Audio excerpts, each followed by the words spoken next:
नमस्कार दोस्तों, मैं हूं Ajay Rawal. Welding and NDT services Surat में आपका स्वागत है। आज हम chapter number 12 long seam and circular seam setup inspection check करेंगे। Chapter number 12 long seam and circular seam inspection की बात करेंगे। क्यूएक्यूसी इंस्पेक्टर के कोर्स में chapter number 12 long seam and circular seam setup inspection के बारे में आज हम डेप्थ में पूरा देखेंगे। यूट्यूब चैनल, हमारी यूट्यूब चैनल है वेल्डिंग नॉलेज, लिंक इन है विशाल दामेलिया सर, वेबसाइट है weldingndtservices.com। क्यूएक्यूसी में एडमिशन लेना है तो ये मेरा नंबर है, दिपेश सर का भी नंबर है और विशाल सर का भी नंबर है। आप किसी को भी कांटेक्ट करके एडमिशन ले सकते हो। स्कोप, तो ये प्रोसीड्यूर बनाने का जरूरत क्यों पड़ा? स्कोप, तो scope this procedure covers inspection of all type of long seam. किसकी बात है अभी? लॉन्ग सीम सेटअप की। सर्कुलर सीम सेटअप हम नेक्स्ट देखेंगे। अभी लॉन्ग सीम सेटअप की बात हो रही है। किसका किसका? तो सेल हो, कौन हो, पाइप्स हो, डिशन ब्लैंक। डिशन ब्लैंक पता है ना सबको? डिश बनाने के पहले जो हम राउंड पूरा काटते हैं उसके अंदर भी जॉइंट आता है, तो डिशन ब्लैंक है। प्लेट हो, plate of pressure vessels, heat exchanger, column हो या टावर्स हो। कॉलम में भी लॉन्ग सीम आता है, पता है कभी? आई चैनल सी चैनल को भी जोड़ के स्ट्रेंथ बढ़ाने के लिए उसको भी ग्रू बना के वेल्डिंग मारते हैं, तो उसकी बात है। रिस्पॉन्सिबिलिटी, रिस्पॉन्सिबिलिटी किसकी है?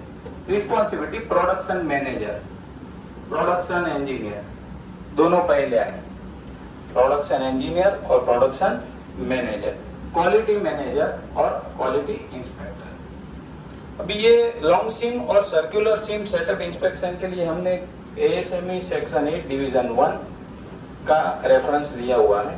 तो एएसएमई सेक्शन 8 डिवीजन 1 किसके लिए है? तो मेरे साथ सबको बोलना है, construction of pressure vessel.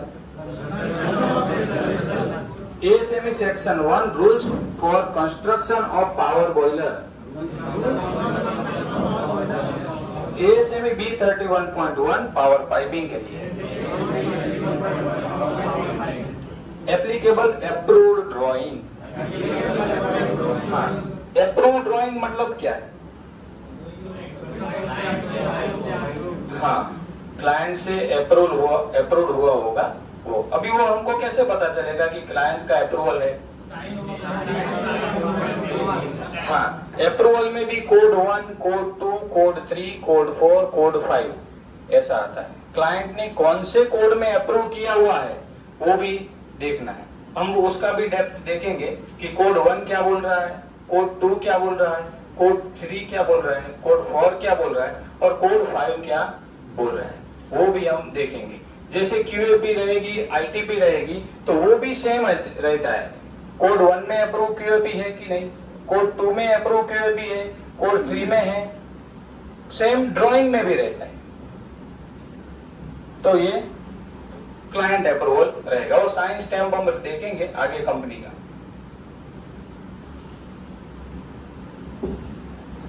Approved ITB, इसमें भी कोड 1, 2, 3, 4 आएगा।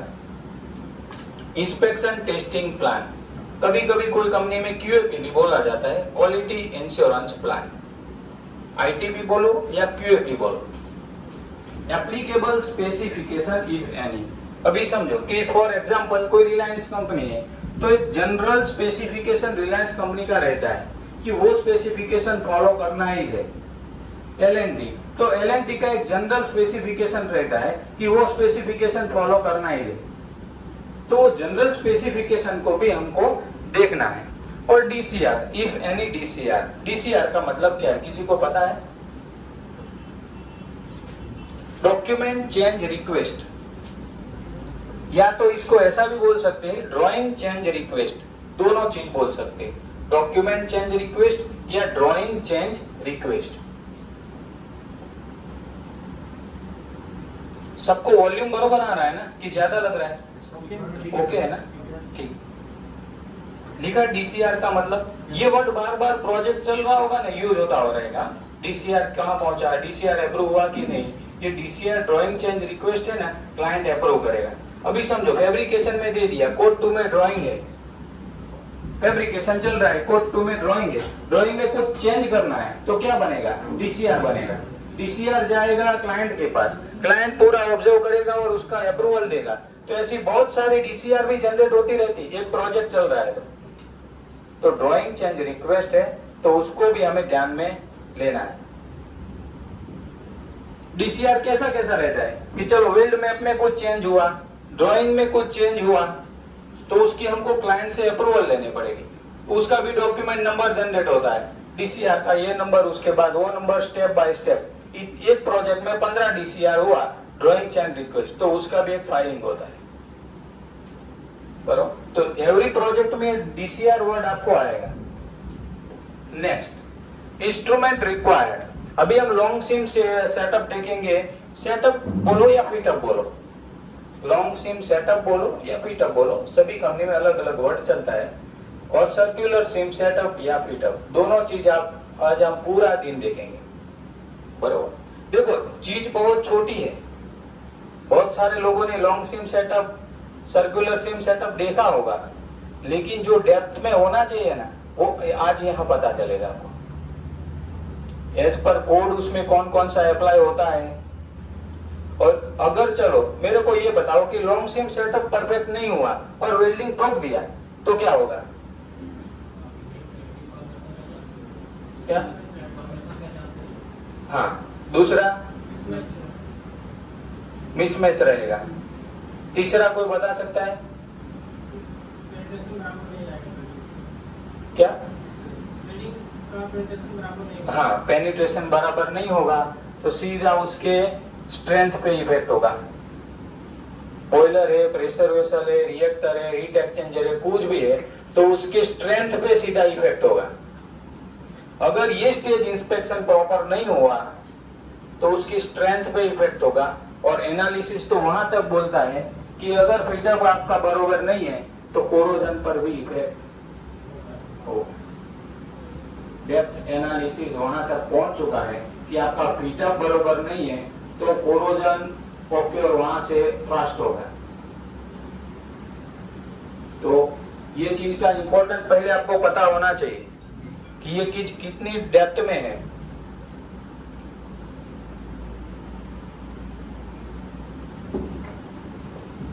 Instrument required measuring tape. Measuring tape सबने देखा है, बरोबर। वर्नियर कैलिपर वो भी आप सब लोगों ने देखा हुआ है। Template for profile verification, circularity measurement. Circularity measurement करने के लिए टेम्पलेट आता है, मैं आपको दिखाता हूं।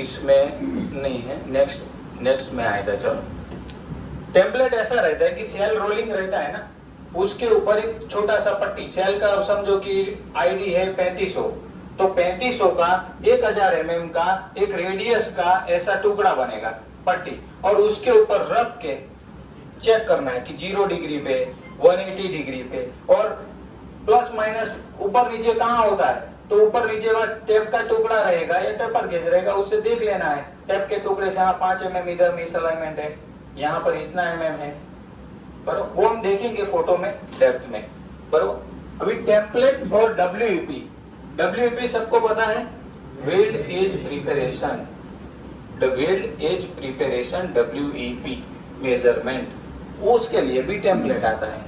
WEP चेक करने के लिए भी टेम्पलेट आता है। वो टेम्पलेट ये कितना डिग्री है, ये टेम्पलेट बनाया हुआ है। ये इंडियन कंपनी में ऐसा जुगाड़ू टेम्पलेट रहता है, लेकिन इसका भी एक इंस्ट्रूमेंट आता है डिग्री चेक करने के लिए। ये छोटा सा, इंडियन कंपनी में सब जगह कोई खर्चा कम करता है इसीलिए, लेकिन इसको भी हम जब थर्ड पार्टी इंस्पेक्शन में जाते हैं ना तो चेक कर लेते हैं कि भाई इसका एंगल कितना है, उसके बाद ही चेक कर लेते हैं कि हाँ ये 70 है। इसमें क्या है, 65 ड्राइंग का रिक्वायरमेंट ऐसा है 65 plus minus 5, groove angle 65 plus minus 5, तो 70 से हम चेक कर रहे हैं कि 70 प्रॉपर बैठ रहा है कि नहीं, गैप कहीं पर आ रहा है कि नहीं, ये देखा, ये देखना है कि प्रॉपर बैठा कि नहीं।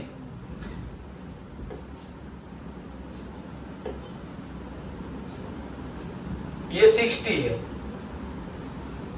ये क्या है 60 है।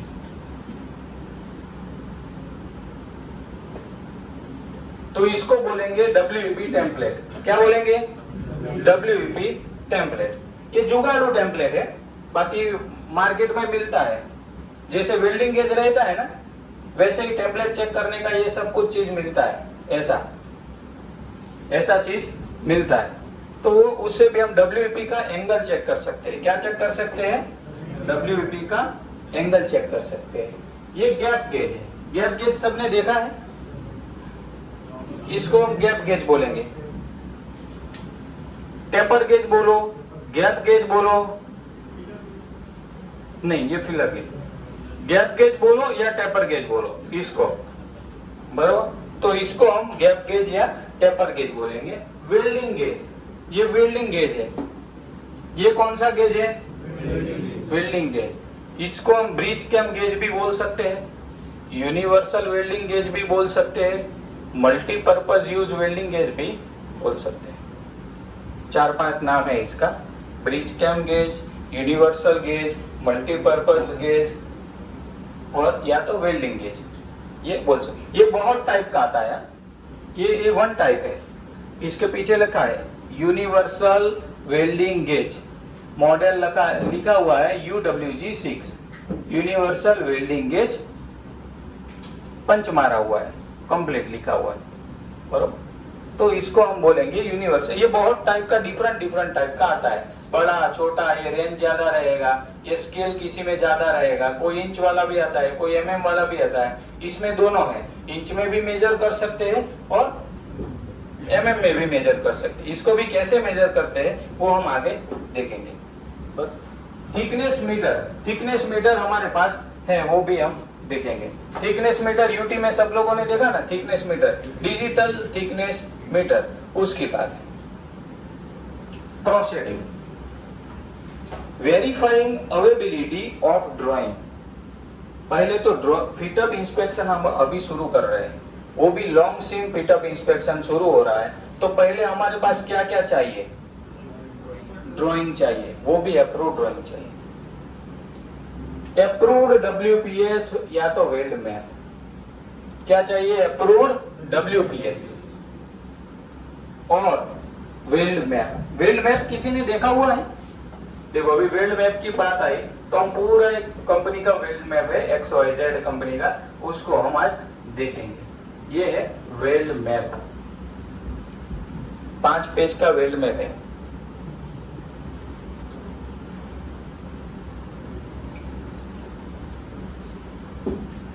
फिटअप इंस्पेक्शन से पहले ये चीज आपके हाथों में होना चाहिए। क्वालिटी इंस्पेक्टर के हाथ में फिटअप इंस्पेक्शन के पहले अप्रूव्ड ड्राइंग, WPS, PQR का रिपोर्ट और वेल्ड मैप होना चाहिए। अभी ये फैब्रिकेशन होने से पहले की बात है। ये चीज क्या दिखाया है?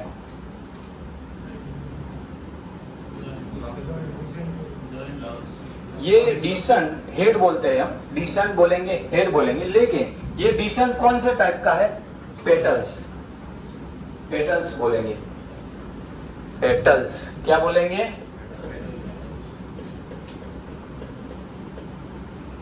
पेटल्स टाइप का डिसेंट है। एक चैप्टर है QAQC इंस्पेक्टर में, head forming procedure decent type, उसमें पूरा डिसेंट के कितने टाइप है वो नेक्स्ट आएगा। ये पेटल्स टाइप का है, इसीलिए यहाँ पर ये ऐसा जॉइंट दिया हुआ है। ये देखो जॉइंट का नाम दिया है, दिख रहा है सबको? AJD2B, AJD2A। ये फैब्रिकेशन होने से पहले के पता चल जाना चाहिए कि जॉइंट कहाँ आने वाला है। हम फिटअप इंस्पेक्शन करने गए, हमको वेल्ड मैप ही नहीं है तो क्या करेंगे? और उसने अपने को कोई गलत जगह पे दिखा दिया और हम ओके करके आ गए, फिर पूरा दोष का टोकला अपने ऊपर आएगा। तुमने इंस्पेक्शन करने के टाइम पे क्या देखा? जॉइंट वहां पर आना ही नहीं था, जॉइंट 800 mm पर था, तो उसने तो 400 mm पे कटिंग करके दिखा दिया है। तो ये रिस्पॉन्सिबिलिटी क्वालिटी इंस्पेक्टर की है। ये जहां ऐसा ऐसा साइन किया है ना, वहां वेल्ड जॉइंट आ रहा है। देखो ये जॉइंट कौन सा है? सर्कुलर सीम, सर्कुलर सीम है। ये भी सर्कुलर सीम है, ये भी सर्कुलर सीम है। अभी समझो कि एक प्रेशर वेसल में कितना जॉइंट आया? 1 2 3 4 जॉइंट है। ये जो है उस एक रिंग है, स्ट्रेंथ बढ़ाने के लिए उसके ऊपर एक रिंग डाला हुआ है। ये कोई वेल्डिंग का नहीं है। बड़ा छोटा भी हो सकता है क्या? तो प्रेशर वेसल बड़ा छोटा भी हो सकता है। हाँ, बड़ा छोटा भी हो सकता है। इसका आईडी 5 मीटर था, 5 मीटर आईडी है और लेंथ 6 मीटर है इसका। इसमें प्रैक्टिकल इंस्पेक्शन मैंने किया हुआ था, तो आईडी 5 मीटर है। ये जो वेल्ड मैप दिखा रहा हूं ना उसका, और लेंथ 6 मीटर है। बरोबर। अभी ये सब सर्कुलर सीम हो गया, और अभी हम देखेंगे ये कौन सा सीम है? लॉन्ग सीम। ये लॉन्ग सीम, ये लॉन्ग सीम। अभी ये सेटअप इंस्पेक्शन की हम बात कर रहे हैं। सर्कुलर सीम सेटअप इंस्पेक्शन और लॉन्ग सीम सेटअप इंस्पेक्शन में क्या क्या ध्यान रखना है, इसकी हम बात कर रहे हैं। देखो 5 पेज का वेल्ड प्लान है, weld plan and weld map. एक एक जॉइंट का नाम दिया गया है, नामकरण दिया गया है। एक एक जॉइंट का नामकरण है।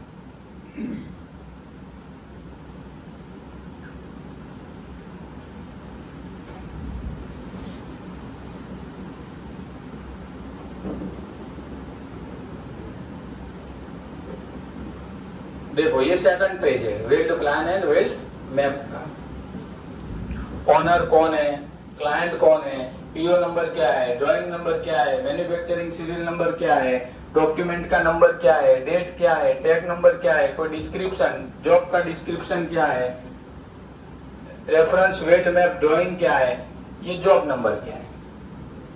इतना सारा डिटेल रहता है। आपको भी वेल्ड प्लान बनाना पड़ेगा। आप कंपनी में जब जाएंगे ना, तो वेल्ड प्लान बनाओ। या तो फिर आप नहीं बनाएंगे तो आपको ऑफर होगा कि सर ये वेल्ड प्लान अप्रूव कर दो। अगर आप वेल्ड प्लान नहीं बनाएंगे तो कोई बात नहीं, प्रोडक्शन वाला शायद आपको बना के देगा। तो फिर आपको वो वेल्ड प्लान अप्रूव करना पड़ेगा कि हाँ वेल्ड प्लान अप्रूव है। क्लाइंट भी अप्रूव करेगा और थर्ड पार्टी QA/QC इंस्पेक्टर भी अप्रूव करेगा।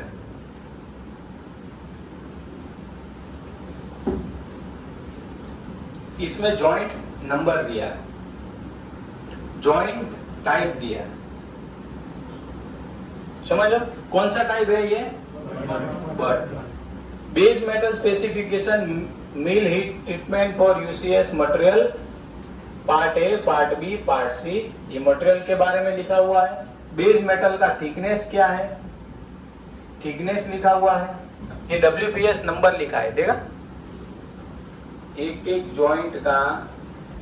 ये देखो WPS नंबर, मतलब जिसका थिकनेस कॉमन है उसका एक ही WPS है। देखो देखा, थिकनेस कॉमन है उसका एक ही WPS। इधर क्यों चेंज कर दिया उसने? थिकनेस चेंज हुआ, मटेरियल भी चेंज हुआ। देखा ऐसे 105mm आ गया, इधर थिकनेस चेंज हुआ, मटेरियल चेंज हुआ, मतलब WPS चेंज हो गया। तो ये सब चीज भी ध्यान रखना है।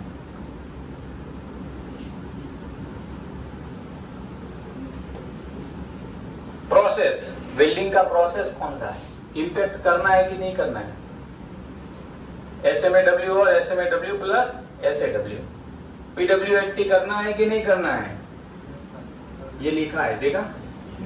तो ये वेल्ड मैप पढ़ना भी आना चाहिए। हमको वेल्ड मैप के बारे में ही पता नहीं और फिटअप इंस्पेक्शन करने खड़े हो गए तो क्या होगा, बहुत बड़ा कांड हो जाएगा। पीटअप इंस्पेक्शन प्रॉपर नहीं हुआ, फाइनल जॉब बन गया, उसके बाद पता चलेगा कि इसमें तो सारा कोरोजन बहुत आ रहा है।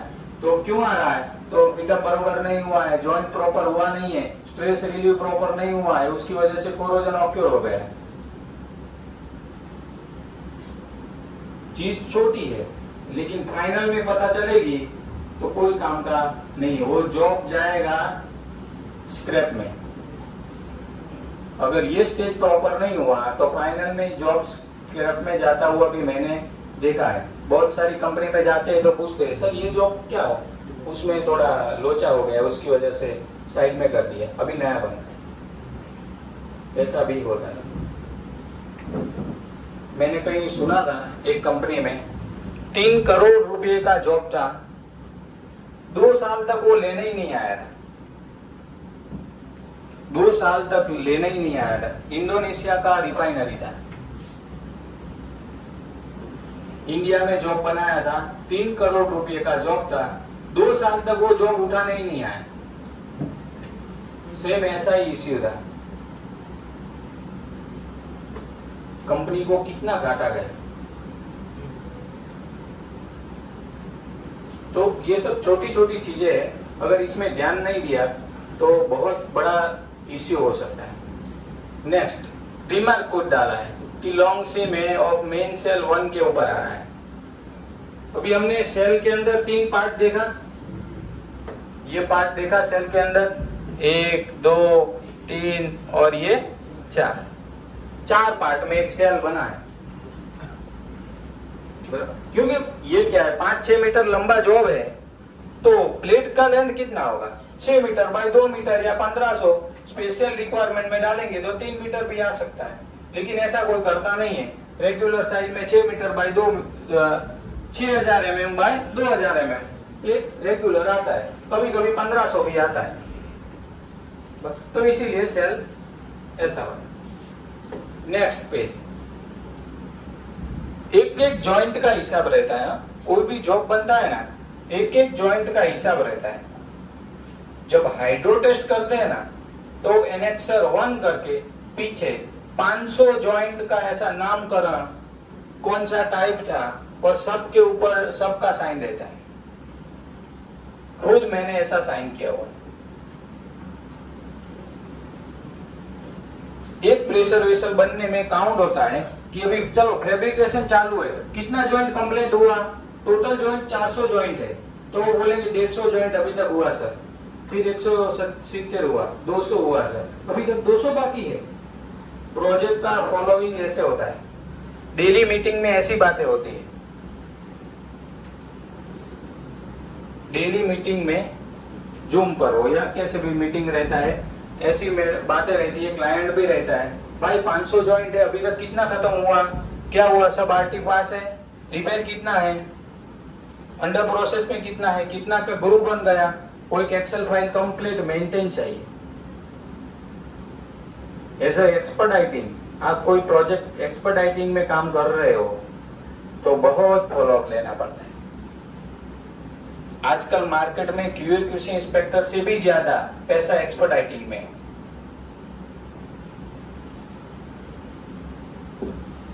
नया पोस्ट है एक्सपर्टाइटर। किसी ने जॉब किया है एक्सपर्टाइटर में?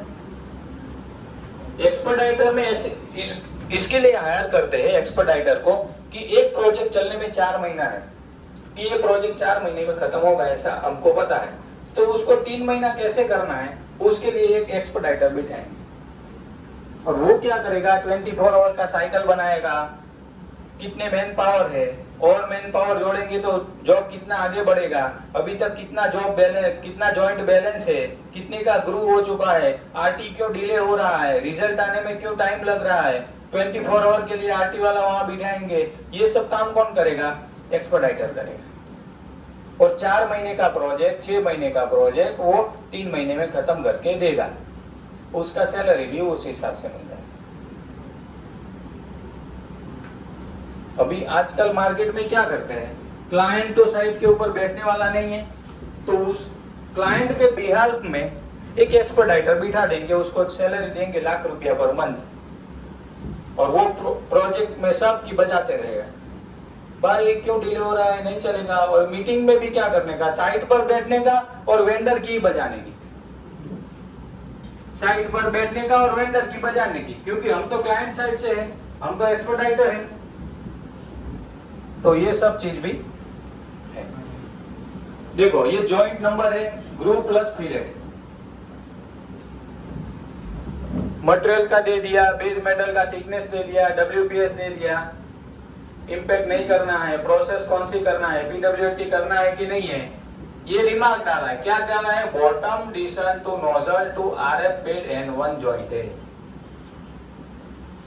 रिमार्क डाला है। जॉइंट कहाँ कहाँ आ रहा है, फ्लेंज टू ब्रैकेट का जॉइंट है।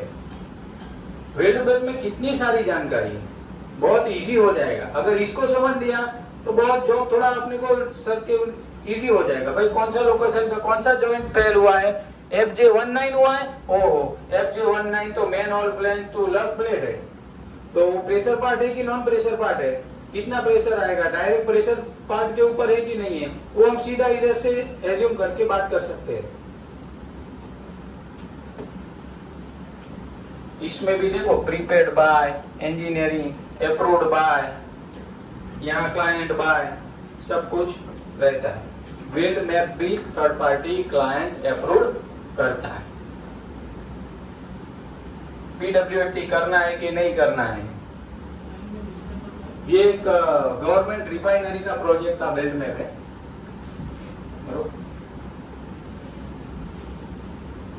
ठीक है, अभी हम आगे कहाँ थे, वेल्ड मैप समझ लिया।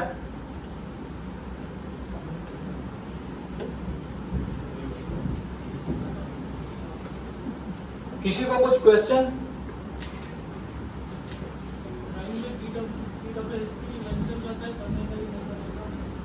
किस में? हाँ होगा, ड्राइंग में एक नोट रहेगा, नोट रहेगा। जब हम ड्राइंग रीडिंग देखेंगे ना, पूरा ड्राइंग, उसमें भी पता चलेगा कि ड्राइंग में भी नोट रहेगा, PWT करना है कि नहीं करना है। वेल्ड मैप भी रहेगा, वेल्ड मैप में भी रहेगा। रोलिंग वेल्डिंग और लॉन्ग वेल्डिंग क्या है? हाँ, रोलिंग वेल्डिंग और लॉन्ग वेल्डिंग क्या है? हाँ, इसको हम क्या बोलेंगे, क्यों इसको लॉन्ग सिम बोलेंगे, ये सीधा है लॉन्ग सिम, इसको क्या बोलेंगे, लॉन्ग सिम। पता चला? देखो यही चीज पता नहीं और चैप्टर खत्म हो जाएगा तो चलेगा नहीं। तो जिसको भी कुछ भी डाउट है तो सीधा से बोलने का, बरोबर। इसको हम क्या बोलेंगे, लॉन्ग सिम। ये इसको सर्कुलर सिम। क्यों सर्कुलर सिम बोलेंगे, क्योंकि ये सर्कुलर है। क्यों, अभी हम प्रेशर वेसल की बात कर रहे हैं, तो सेल के ऊपर लॉन्ग सिम भी आएगा और सर्कुलर सिम भी आएगा। चलो, ये कौन सा सिम है, पता चला? जितने भी लोग प्रेशर है पूछने का, बरोबर। ये कौन सा सिम है, पहले मैं आपको फोटोग्राफ दिखा देता हूँ, इसीलिए थोड़ा आपको कंफ्यूजन सीधा दूर हो जाएगा। देखो ये लॉन्ग सिम है, बरोबर। ये क्या डाला हुआ है,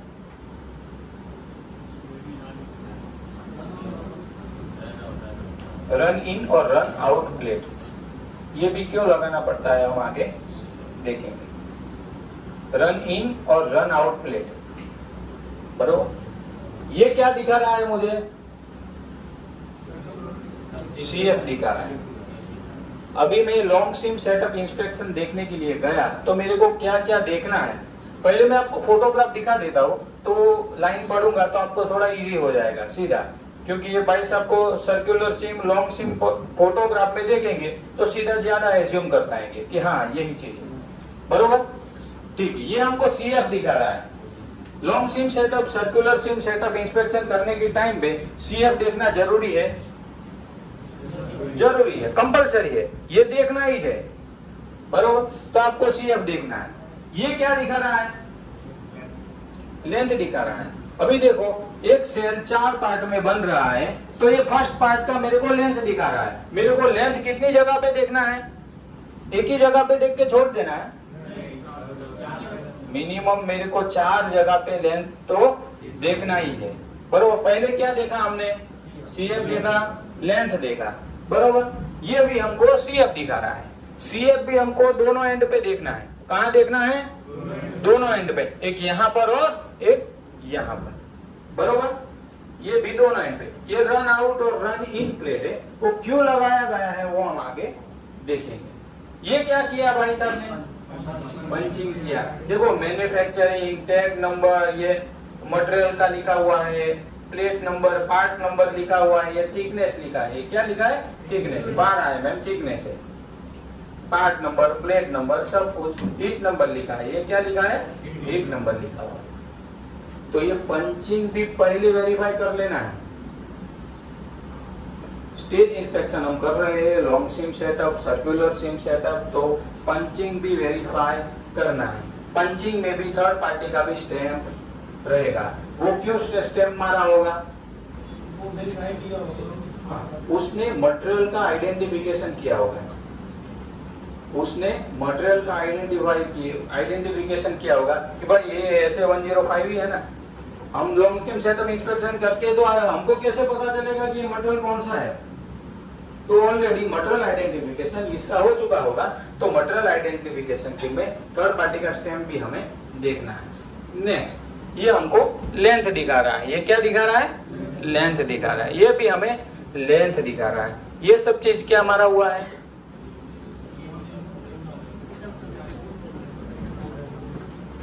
इनसाइड, सेल के इनसाइड में सपोर्ट मारा हुआ है। इसको क्या बोलेंगे? सपोर्ट। ये आउटसाइड नहीं मारना है, इनसाइड ही मारना है और मिनिमम मारना है।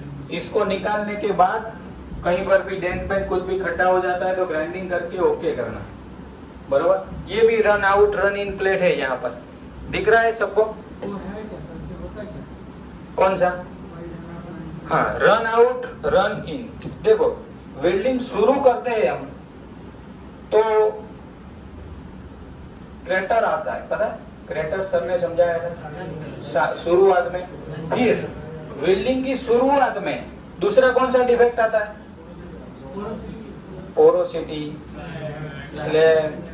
तो अगर हमने यहाँ से शुरू किया तो पोरोसिटी, स्लैग, फिर वेल्डिंग स्टार्टिंग पॉइंट और एंडिंग पॉइंट सीधा दिखता है हमको, पता है? वेल्डिंग का स्टार्टिंग पॉइंट ये है और एंडिंग पॉइंट ये है, वो हमको सीधा दिखता है। और अगर हमने यहाँ से शुरू किया तो वो सब डिफेक्ट वो सब कहाँ आ जाएगा? रन इन प्लेट के ऊपर।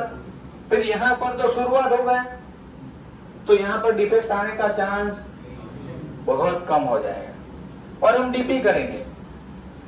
ये रन इन और रन आउट के ग्रूव के ऊपर भी डीपी करना है, डाई पेनेट्रेंट टेस्ट करना ही है। हाँ, वो लास्ट में। काटना कब है?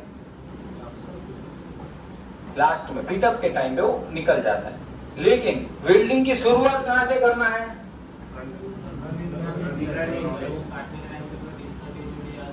नहीं, काटने के टाइम पे नहीं। वेल्डिंग की शुरुआत में बहुत सारी पोरोसिटी है, क्रैक है। वेल्डिंग का स्टार्ट पॉइंट दिखाई देगा, एंड पॉइंट दिखाई देगा। एंड पॉइंट दिखाई देगा तो कहां दिखाई देगा? रन आउट प्लेट के ऊपर। और जब हम वेल्डिंग छोड़ेंगे, सर ने नहीं बोला कि वो वेल्डिंग खत्म होता है वहां डिफेक्ट आ जाती है। एक सर के मेरे सामने सर के ऊपर एक कॉल आया था, सर वेल्डिंग जहाँ एंड होता है ना वहां पर डिफेक्ट आ जाती है, क्या करें? तो उसको एंड में भी वो सर ने बताया था ना, टॉर्च को आगे लेके जाने का, फिर पीछे लेके जाने का, फिर ऐसे पटाख से उठा लेने का। वो वेल्डर का स्किल होना चाहिए उसमें भी। तो वो सब कुछ रन आउट प्लेट पे आ जाएगा। तो हमारा जो सेल का जॉइंट है वो क्या हो जाएगा? सेव हो जाएगा। तो उसकी वजह से रन आउट और रन इन प्लेट लगाया हुआ है। ये कंपलसरी है, कोड बोल रहा है। दैट मींस सर जहां हमारा जॉब है उसके आगे हम रन आउट लगाएंगे, वहां से शुरुआत करेंगे। हाँ, ग्रूव हाँ, शुरुआत और एंड पे। चलो ये इसने वेल्डिंग मारा लेकिन बीच में उसका फिलर वायर खत्म हो गया। हाँ। अभी तो रुकेगा बीच में। हाँ, बीच में रुकेगा, लेकिन ज्यादातर वेल्डिंग है वो शुरुआती दौर में और बंद करने के टाइम पे डिफेक्ट ज्यादा आता है। किसमें? देखो, अभी ये ग्रू बना है, पावर कितना सेट करना है वेल्डर को कैसे पता चलेगा? पावर वो एक बढ़ाने वाला कम करने वाला एक बंदा रखता है, पता है? कम कर, स्लो कर, ओ बढ़ा, स्लो कर, बढ़ा, वो उसके लिए साथ में एक बंदा रहता है, वो कंट्रोलर लेके ऐसा रिमोट लेके बैठा रहता है, तो वो सब सेट कहाँ हो जाएगा? रन इन प्लेट पे हो जाएगा, सेटिंग वेटिंग जो भी करना है वो, तो उसके लिए है। हाँ, सर्कुलर में नहीं लगेगा, सर्कुलर में लगेगा नहीं, ये लॉन्ग सिम में लगेगा नहीं, उसमें निकालना पड़ेगा। अभी देखो, उसमें ग्राइंडिंग करके निकालना पड़ेगा, शुरुआत का दौर है, उसको ग्राइंडिंग करके ग्रू अच्छे से बना लेना पड़ेगा वापस। इसमें लॉन्ग सिम सेटअप में ये है रन इन और रन आउट प्लेट लगाएंगे तो वेल्डिंग डिफेक्ट आने का चांस बहुत कम है। डीपी में पास हो जाएगा, आरटी में पास हो जाएगा। नहीं, काटने के बाद हाँ फाइनल करते हैं, लेकिन ये ग्रू का भी डीपी होता है। ग्रू बनाने के बाद ग्रू का भी डीपी होता है। अभी क्या है, यहाँ पर ऐसा क्रैक आएगा, ऐसा क्रैक आया तो क्या करना है? अच्छे से दबा के ग्राइंडर मारना है, वापस डीपी करना है। सर वो तो विदाउट व्हील में करते हो ना? हाँ, विदाउट व्हील। ग्रू को भी डीपी करना है। किसको? ग्रू को भी डीपी होता है, लेकिन वो आईटीपी में लिखा होगा, आईटीपी में लिखा होगा कि ग्रू का भी डीपी करना है। जनरली बड़े बड़े प्रोजेक्ट होते हैं उसमें ग्रू का डीपी होता ही रेगुलर। समझो यहाँ पर क्या क्रैक आया तो उसको कैसे अच्छे से दबा के ग्राइंडर मारना है, फिर वापस डीपी करना है, वो निकल जाएगा। नेक्स्ट, ये भी हमें क्या दिखा रहा है? CF। इधर ये लिखा हुआ है, वो एक्चुअल कितना आया और चाहिए कितना वो मेंशन किया हुआ है। एक्चुअल इतना चाहिए और चाहिए कितना वो मेंशन किया हुआ है। ये जो स्क्वायर किया हुआ है उसके अंदर क्या लिखा हुआ है? पेंट से देगा, वो हम लाइन पढ़ेंगे आगे तो उसमें आएगा जॉइंट नंबर और वेल्डर का नंबर। ये जॉइंट का नंबर और वेल्डर का नंबर कोड ऐसा बोल रहा है कि विदिन 1000 mm के अंदर होना चाहिए। मतलब यहाँ पर जॉइंट है तो 1000 mm के अंदर ये चीज मेंशन होना चाहिए। यहाँ से ऊपर जा रहा है, अभी ये देखो, ये तो 5 मीटर का आईडी है, तो भी एवरी 1000 mm पे जॉइंट नंबर और वेल्डर नंबर मेंशन करना है। ये कौन बोल रहा है? कोड बोल रहा है। A semi section 8 division 1 every 1000 mm पे जॉइंट नंबर और वेल्डर नंबर मेंशन करना है। इसने देखो यहाँ किया, यहाँ किया, यहाँ किया। सेफ साइड चलने के लिए 2-3 जगह कर लेते हैं। कोई कहीं पर डैमेज हो गया, कहीं नहीं दिख रहा है तो दूसरी जगह। देखो, ये एक ही जॉब का 3 सेल है। क्या है? एक ही जॉब का 3 सेल है। ये भी लॉन्ग सिम है, ये भी लॉन्ग सिम है, ये भी लॉन्ग सिम है।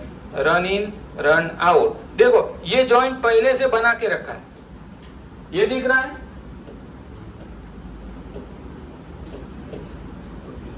ये जॉइंट पहले से बना के रखा है, वो वेल्ड मैप में रहेगा।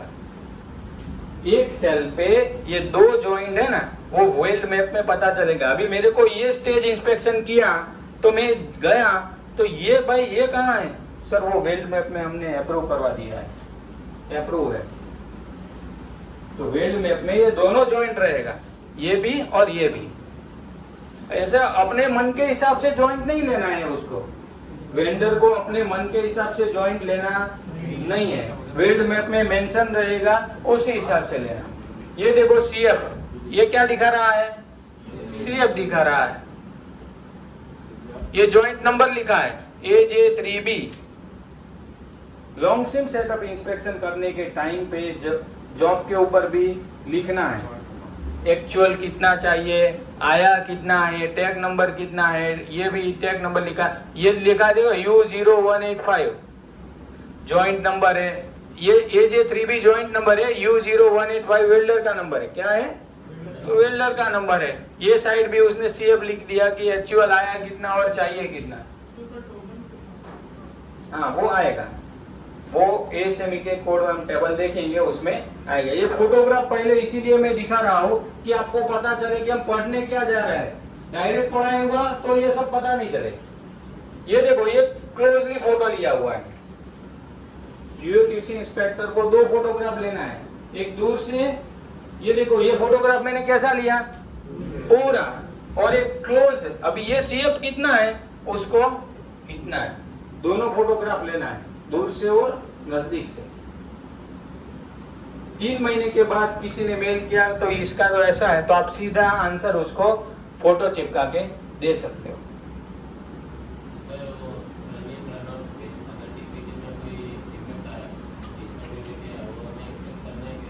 निकालना है, डिसकंटिन्यूटी निकालना है, उसके बाद ही ये हम क्या चेक कर रहे हैं, रूट गैप। रूट गैप कौन से इंस्ट्रूमेंट से कर रहे हैं, टेपर गेज, गैप गेज भी बोलते हैं इसको। रन इन रन आउट, ये क्या किया हुआ है बीच में, टैग, टैग वेल्डर बोलते हैं ना, टैग वेल्डर, फाइनल वो मारने वाला अलग रहता है, टैग वेल्डर कंपनी क्या करती है अलग से हायर करती है टैग, उसका काम टैगिंग मारना ही है। ये भी इसने, ये देखो डीपी किया, देखा देखा डीपी किया, ये इसने टोटल लेंथ लिख दिया, ये वेल्डर का ये स्क्वायर जितना भी किया है ना वो हम पढ़ेंगे तो सब आएगा। हाँ ये सब चीज मैं एडवांस में आपको बता रहा हूँ। देखो इसने जॉब नंबर सब कुछ यहाँ लिख दिया,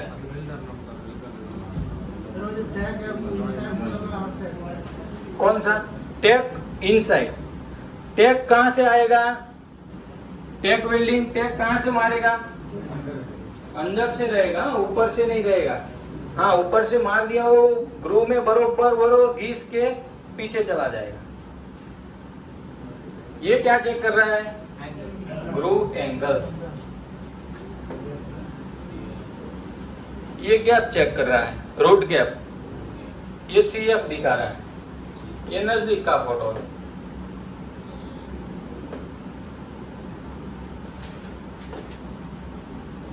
ये पंचिंग किया हुआ है, SS का मटेरियल है, कौन सा है SS का मटेरियल। ये लेंथ दिखा रहा है, क्या दिखा रहा है लेंथ दिखा रहा है। उसका रिपोर्ट कैसे बनेगा, client number, PO number, equipment name, job number लिखा है, डिजाइन कोड, डिजाइन कोड कौन सा लिखा है ASME section 8 division 1 edition 2021। Long seam setup inspection report है ये, तो ये चीज भी इसने मेंशन किया हुआ है। तो हमने इसी का रेफरेंस लिया, ये प्रोसीड्यूर बनाने के लिए यही कोड का रेफरेंस लिया हुआ है। रेफरेंस ड्राइंग नंबर, क्वांटिटी कितना है, tag number, serial number, description डाला, थिकनेस कितना है, टोटल लेंथ कितना है, ओवालिटी कितना है, सर्कमफरेंस कितना है, ग्रुप कितना है, रूट गैप कितना है, रूट फेस कितना है, वो सब चीज हम आगे देखेंगे। ये सब माइंड में आपको अभी मॉकअप चल रहा है, ऐसी ऐसी वर्ड आएंगे, ऐसी ऐसी बातें आएगी पढ़ने के टाइम में। ऑफसेट है, क्या है ऑफसेट है, एज प्रिपरेशन है, ये सब वर्डिंग आएंगे। हाँ ऑफसेट कैसे चेक करना है पूरा मैं वो लाइन बाय लाइन पढ़ूंगा ना, तो ये सब चीज आएगा। चलो ये हो गया verifying material, verify material identification detail. Punching देखा हमने, वेरीफाइंग मटेरियल आइडेंटिफिकेशन डिटेल, तो उसको वेरीफाई करना है, कहां पर चेक करना है, रोड सेल, जो हमने फोटोग्राफी में देखा वही चीज। प्लेट्स हो तो उसकी बात, आइडेंटिफिकेशन ऑफ पार्ट, इंस्पेक्टर का स्टैम्प और punching detail. Third party inspector का आइडेंटिफिकेशन और पंचिंग डिटेल को भी हमको वेरीफाई करना है। Verifying punching marking of weld seam number. देखो क्या बात आया, पंचिंग और मार्किंग किसका, वेल्ड सीम नंबर।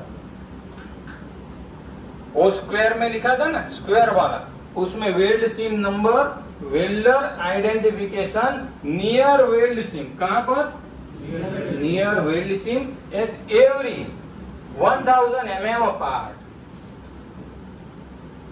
वो चीज होना चाहिए।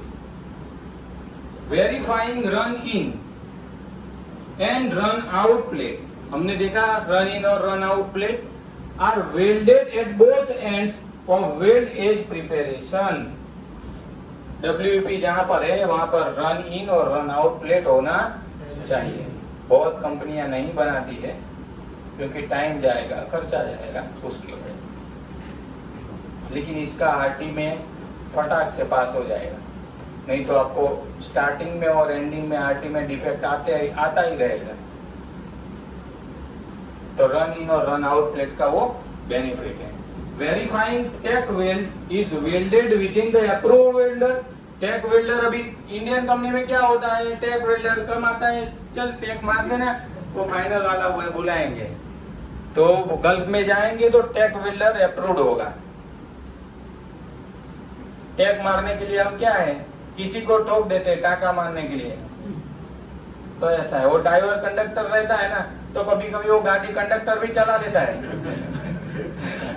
तो ऐसा ही रहता है, वो वोल्टेज सेट करता है ना, पावर, उसको भी कभी टेक मारना है ना, तो उसको भी सिखाना पड़ेगा ना, साथ में है। वो भी बोलेगा वो मेरे को भी चांस दो, तो उसको टेक में थोड़ा थोड़ा ट्रेनिंग मिलता है इंडिया में, बाकी मिलेगा नहीं। अप्रूव्ड वेल्डर चाहिए, टैग वेल्डर भी, और फ्री फ्रॉम क्रैक। टैग भी फ्री फ्रॉम क्रैक। अभी टैग में क्रैक आया कि नहीं कैसे पता चलेगा, DPT में पता चलेगा ना कि टैग वेल्डिंग मारा तो उसमें क्रैक है कि नहीं, इसीलिए DP कर रहे हैं। Verifying cleanliness of weld edge preparation. जो ग्रूव बनाया हमने 60 का 70 का, तो उसका क्लीनिनेस भी चेक करना है। उसके ऊपर क्या क्या रहता है, ग्राइंडिंग का बर रहेगा, क्योंकि वो ग्रूव बनाने के लिए उसने ग्राइंडिंग का बर रहेगा। दूसरी जगह कोई ग्राइंडिंग कर रहा है तो उसका क्या छूटेगा, स्पार्क आएगा, वो भी उसके ऊपर चिपकेगा। वो कौन देखने वाला है, वो सब चिपकता ही है। फिर जोर से हवा का झटका आया तो धूल चिपक जाएगा। तो वो क्लीनिनेस भी होना चाहिए। Adjoining area of 25 mm on either side. Adjoining area of 25 mm on either side, वो किसकी बात हो रही है, रन इन और रन आउट प्लेट। एडजॉइनिंग, हाँ 25 mm इनसाइड भी और आउटसाइड। कोड ये बोल रहा है, कोड क्या बोल रहा है, 25 mm। Measure thickness of rod से पहले क्या करना है, प्लेट का थिकनेस चेक कर लेना है। ड्राइंग में लिखा है 10 mm और हमको इंस्पेक्शन करवाएगा 8 mm, वो तो ऐसा ही रहेगा कि हमको पता है, फिर भी बोलने का नहीं। थर्ड पार्टी ने पास कर दिया तो अभी क्या है, उसके सर पे ही आने वाला है ना, किसी को पता चलेगा तो। वेंडर तो क्या करेगा, सर थर्ड पार्टी भी आपका ही है, क्लाइंट कंप्लेन करे, सर थर्ड पार्टी भी आपका ही है, उसने अप्रूव कर दिया, हमारे से तो गलती हो गई, लेकिन आपके बंदे ने भी अप्रूव कर दिया तो हमारे से चला गया आगे। फिर क्या होगा, लास्ट में कंक्लूजन क्या आएगा, क्लाइंट भी सर पकड़ के बैठेगा, पूरा जॉब बन गया, अभी क्या करूं मैं, इसको चला लेगा। तो वेंडर तो यही चाहता है कि वो चला ले, लेकिन क्या है, घुमा फिरा के ऐसे कान पकड़ाएगा, सर आपके TPI ने पास कर दिया, हमको तो पता ही नहीं था, ऐसा सब बोल के। तो हमको प्लेट का थिकनेस भी मेजर करना है। देखो कभी कभी क्या होता है, 10 mm का थिकनेस मांगा हुआ है, तो वेरिएशन बहुत आता है थिकनेस में, प्लेट के थिकनेस में वेरिएशन बहुत आता है, कभी 9 मिला, 8 मिला, कभी 11 मिला, 12 मिला, ऐसा भी होता है। 10 मांगा तो ऐसा नहीं कि 10 0 0 रहेगा, लेकिन वो कितना पास करना है, थिकनेस मिनिमम और मैक्सिमम कितना पास करना है, वो कहाँ लिखा होगा? ड्राइंग में। ड्राइंग में मेंशन रहेगा कि प्लेट का थिकनेस का प्लस माइनस क्या है, टॉलरेंस। टॉलरेंस ड्राइंग में मेंशन रहेगा। तो ऐसा नहीं है कि 9 mm 10 mm मांगा है और 9 mm आया एक जगह पे, अभी क्या है, एक स्पॉट पे 9 आया, एक स्पॉट पे 11 आया, कि कहीं पर 10.5 आया, कहीं पे 9.5 आया। तो आपको क्या करना है, मिनिमम और मैक्सिमम देख लेना है ड्राइंग में कि क्या चलाना है और क्या नहीं चलाना है। Next, measure outside circumference of rolled shell with calibrated measuring tape. Calibrated measuring tape नया होता है क्या कुछ? कैलिब्रेटेड मेजरिंग टेप वो ही रहता है, लेकिन उसके ऊपर स्टिकर रहता है और वो लैब में जाके कैलिब्रेट होता है। NABL लैब में जाके कैलिब्रेट होता है कि हाँ ये ट्रैप में कोई प्रॉब्लम नहीं है। होता है ना, मैन्युफैक्चरिंग मिस्टेक भी होता है। अगर टैप में मैन्युफैक्चरिंग मिस्टेक हो गया तो उसका जिम्मेदार कौन है? इसीलिए सभी कंपनियां जो भी इंस्ट्रूमेंट हम कोई भी प्रोजेक्ट में यूज कर रहे हैं तो कैलिब्रेटेड होना चाहिए। आपको क्या लग रहा है, ये कौन सा गेज है? बीवेल एंगल गेज भी बोल सकते हैं, बीवेल एंगल गेज भी बोल सकते हैं। इससे क्या होता है, एंगल मेजर, ग्रूव का एंगल भी मेजर इससे हम कर सकते हैं, ऐसा कुछ नहीं है। टेम्पलेट भी बना सकते हैं, इससे भी होता है। यूनिवर्सल वेल्डिंग गेज से भी हम चेक कर सकते हैं। इसका लिमिट है 60 डिग्री तक, हम इसका अगर ग्रूव रहेगा तो हम चेक कर सकते हैं। हाँ वो बताऊंगा मैं, वो दिखाऊंगा। सभी इंस्ट्रूमेंट का हम इंस्पेक्शन कैसे करेंगे, वेल्डिंग गेज का, बीवेल गेज का, टेपर गेज का, हाईलो गेज का, सब का यहाँ प्रैक्टिकल हम आज देखेंगे। इसका मल्टीपर्पज यूज की क्या क्या है। वेल्डिंग का लेग लेंथ, इससे हम चेक कर सकते हैं। પછી वेल्डिंग का थ्रू भी हम इससे चेक कर सकते हैं। ग्रूव एंगल भी इससे हम चेक कर सकते हैं। फिलेट साइज भी इससे हम चेक कर सकते हैं। मल्टीपर्पज यूज है। डेंट है, अंडरकट है, तो उसका डेप्थ चेक कर सकते हैं। डेंट है, ये चौंच दिया है ना, ये क्यों ऐसा दिया है? अंडरकट है, कितना अंडरकट है, इससे हम सभी चीज चेक कर सकते हैं। अंडरकट है, डेंट है, कि वेल्डिंग का थ्रो कितना है, लेग कितना है, लेग लेंथ वेल्डिंग का, सब चीज। रेनफोर्समेंट भी इससे हम चेक कर सकते हैं।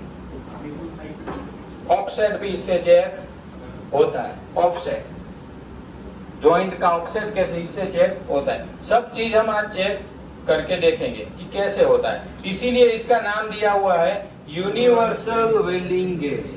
इसके ऊपर पंचिंग है, universal welding gauge. Measure outside circumference, CF check करना है। क्या चेक करना है? CF चेक करना है of rolled shell with calibrated measuring tape. CF कैसे चेक करना है उसका ये इक्वेशन है। CF इज इक्वल टू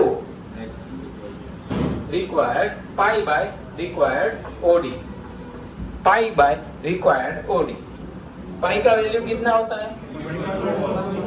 हाँ, वो अगली बेंच में एक लड़का आया था, वो बोलता है सर वो पाई का वैल्यू तो कम ज्यादा ऐसा होता है।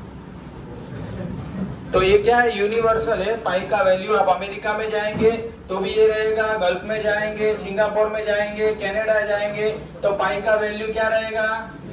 सेम रहेगा, बराबर। तो उसमें कंफ्यूज होना नहीं है। ये CF का इक्वेशन दिया है, पाई इंटू OD या OD। ID करो तो थिकनेस ऐड करना है, OD करो तो CF कैसे मेजर करना है सबको पता है, मेजरिंग टेप से। और CF कितना आएगा, एक्चुअल कितना आना चाहिए, वो पाई इंटू ओडी या आईडी। नेक्स्ट, वेल एज, किसकी बात हो रही है? Weld edge and shell surface free from arc strike. देखो आर्क स्ट्राइक पता है सबको, आर्क स्ट्राइक क्या होता है? आर्क स्ट्राइक से फ्री होना चाहिए। वेल्ड एज किसकी बात चल रही है? ग्रू की, ग्रू की, WAP की बात हो रही है, वेल्ड एज प्रिपरेशन की। आर्क स्ट्राइक नहीं होना चाहिए, स्पैटर नहीं होना चाहिए, गैस कटिंग का सेरेशन नहीं होना चाहिए, पिटिंग नहीं होना चाहिए और डेंट नहीं होना चाहिए। ये सब चीज हम डीपी करेंगे तो पता चल जाएगा। इसीलिए जब मैं डीपी करने जाता था तो पहले विजुअल इंस्पेक्शन करता था। क्या करता था? डीपी शुरू करने से पहले हमको विजुअल इंस्पेक्शन करना है। अगर विजुअल में ही हमको पता है कि यहाँ डेंट है, यहाँ क्रैक है, आंखों से ही दिख रहा है, तो फिर वो डीपी करके टाइम वेस्ट क्यों करना है? भाई इसका डीपी नहीं करना है तो पहले विजुअल ओके कर, बाद में डीपी करो।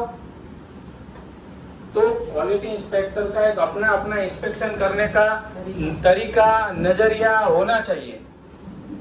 सबका अलग अलग रहता है। अभी क्या है, वेंडर के पास हम जाते हैं ना तो उसको पहले मेल मिल जाता है कि हाँ अभी अजय सर आने वाले हैं, तो कितना टाइट रखना है वो पता चलेगा उसको। हाँ विशाल सर आने वाले हैं तो कितना टाइट रखना है उसको एडवांस में पता चलेगा, क्योंकि सबका तरीका वेंडर जानता है। अजय सर आए, चलो भाई वो टेक वेट तोड़ दो, इतना ऑफसेट वो नहीं चलाएंगे। विशाल सर आए, ओ बहुत गड़बड़ी है। कभी कभी ऐसा भी देखा हमने कि हमारा कॉल रिजेक्ट कर देता है वेंडर। क्या कर देता है? सर अभी हमारा जॉब प्रिपेयर नहीं है, 3 दिन के बाद। ऐसे थर्ड पार्टी इंस्पेक्टर का नाम चला जाता है तो वो सीधा मेल रिटर्न कर देता है, सर अभी जॉब हमारा ओके नहीं है, उसकी वजह से 3 दिन के बाद आप इंस्पेक्टर को भेजिए। क्योंकि पता चल गया कि ये सर आने वाले हैं, पास होगा नहीं। तो ऐसा भी होता है। तो ये सब चीज नहीं होना चाहिए।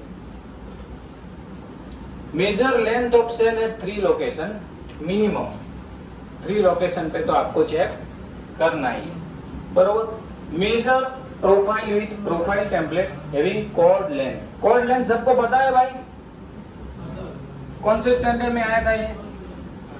स्टैंडर्ड 5th 6th में ऐसा more than D/3 chord length हमको चेक करना है।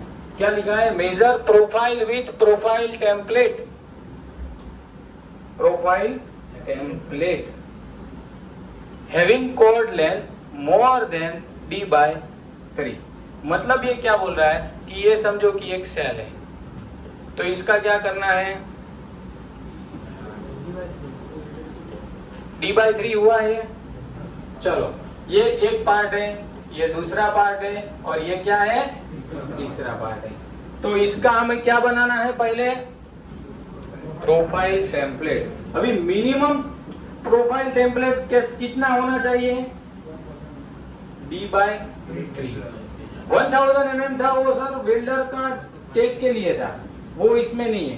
तो मिनिमम हमारा प्रोफाइल का टेम्पलेट इतना तो होना ही चाहिए, D/3। जो मैं बोल रहा हूं ना कि सेल के आउटसाइड में रखना है और चेक करना है, वो मिनिमम D/3 तो होना ही चाहिए। फिर हमको क्या करना है? पहले यहाँ चेक कर लेना है कितना गैप आ रहा है। हाँ डायमीटर दिखा रहा है, हाँ D/3 डायमीटर दिखा रहा है। देखो चलो फिर से क्या लिखा है? Measure profile with profile template having chord length more than D/3। भाई कॉर्ड लेंथ कितने लोगों को नहीं पता है? नहीं पता है ना कॉर्ड लेंथ? ठीक है, चलो ये एक सेल है,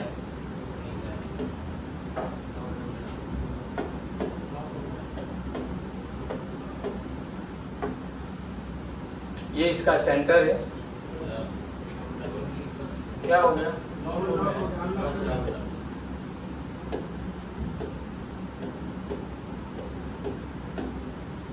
ये इसका सेंटर है।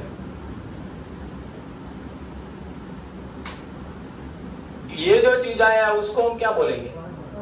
नहीं, गलत। इसको हम आर्क लेंथ बोलेंगे। आपको मैं घुमाता रहूंगा, कोड लेंथ पूछूंगा और आपको आंसर में आंसर दूंगा कोड आर्क लेंथ का। इसको हम बोलेंगे आर्क लेंथ, बरोबर। नेक्स्ट अभी हम देखेंगे कोड लेंथ। इसको हम बोलेंगे चौड़ लेंथ बोल सकते हैं, बरोबर। समझ में आया? ये क्या है? Arc length. ये क्या है? इसका भी एक छोटा सा इक्वेशन है, कॉर्ड लेंथ कैसे फाइंड करना है, आर्क लेंथ कैसे फाइंड करना है। बहुत नॉर्मल है, आप नेट पर भी डालेंगे तो फटाक से आ जाएगा। अभी पता चल गया कॉर्ड लेंथ क्या है और आर्क लेंथ क्या है, बरोबर। तो हमारा जो टेम्पलेट बनेगा वो टेम्पलेट कितना होना चाहिए? इतना।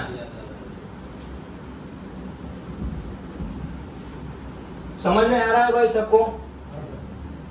अरे क्या हो गया?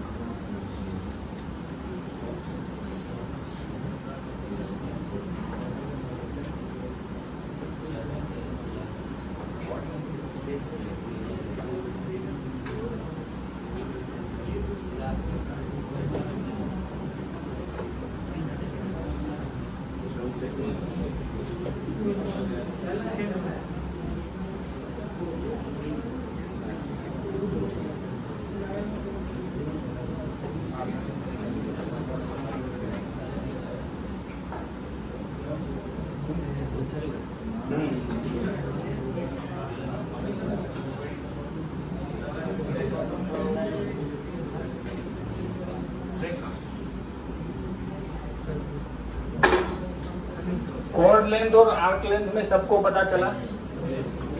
ये हाँ मिनिमम की बात, हाँ हो सकता है। लेकिन ये कोड बोल रहा है 3 से ज्यादा लेंगे तो क्या होगा? एक्यूरेसी कम होगा, एक्यूरेसी कम होगा। अभी 100 mm का डाया है, समझो मैं इतना पार्ट चेक करूंगा, समझे, उसकी जगह इतना पार्ट चलूंगा तो ओवालिटी किस में एक्यूरेसी आएगी? बड़े में, इसीलिए D/3 बोला। नहीं तो D बाय कितना बोल सकते हैं? और अभी इतना चेक करेंगे तो इसमें तो क्या 1-2 mm का ओवालिटी मिले, लेकिन इतना चेक कर लिया तो इसमें ओवालिटी एक्यूरेसी इसमें ज्यादा है। सभी कंपनी में अलग अलग थोड़ा रहता है।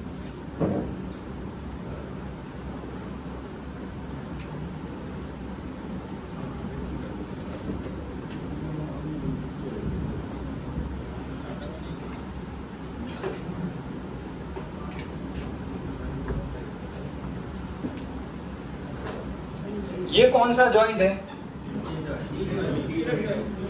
T joint. ये वेल्ड जॉइंट को हम फिलेट जॉइंट बोलेंगे। फिलेट जॉइंट है। अभी इसका फिलेट चेक करना है। ये देखो लेग लेंथ में बोल रहा था ना, किसकी बात कर रहा हूं मैं?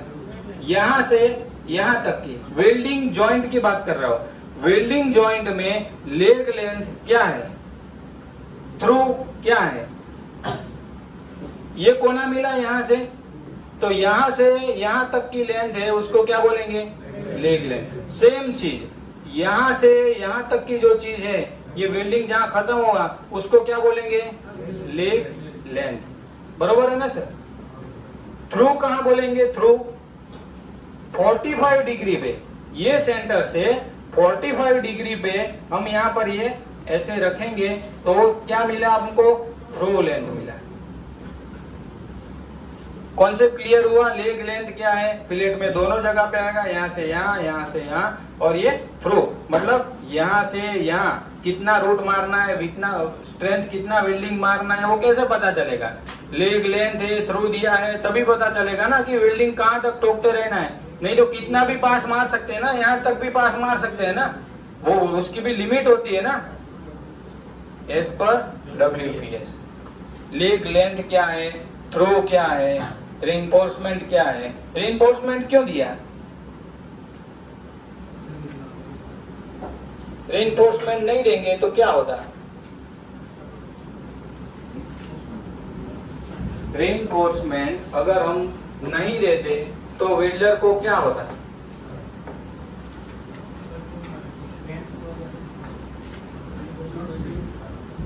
उसको पता कैसे चलेगा कि भाई मेरे को कितना हाइट में वेल्डिंग मारना है? ये प्लेट है, उसके ऊपर कितना वेल्डिंग मारे जाना है, कितना रूट मारे जाना है, वो कैसे पता चलेगा?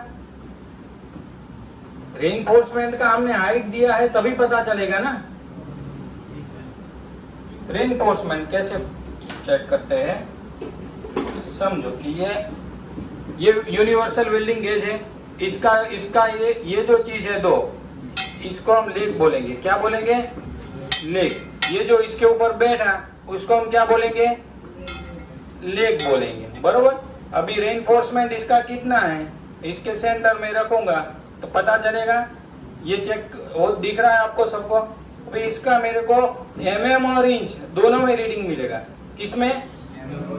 क्योंकि यहाँ पर स्केल जो है वो दोनों में दिया गया है।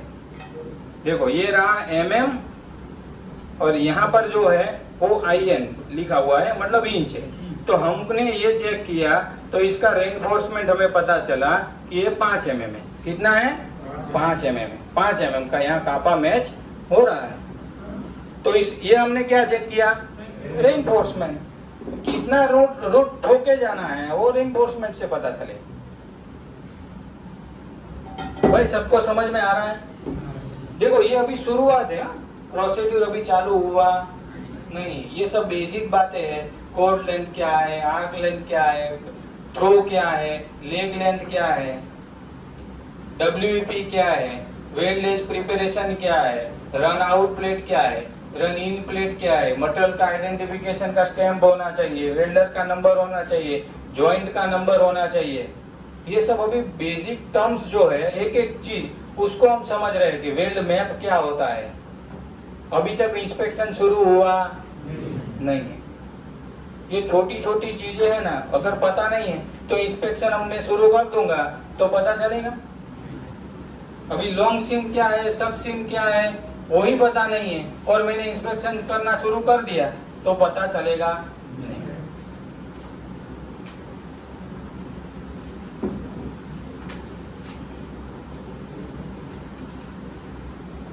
Major WEP angle with template. किससे चेक करना है?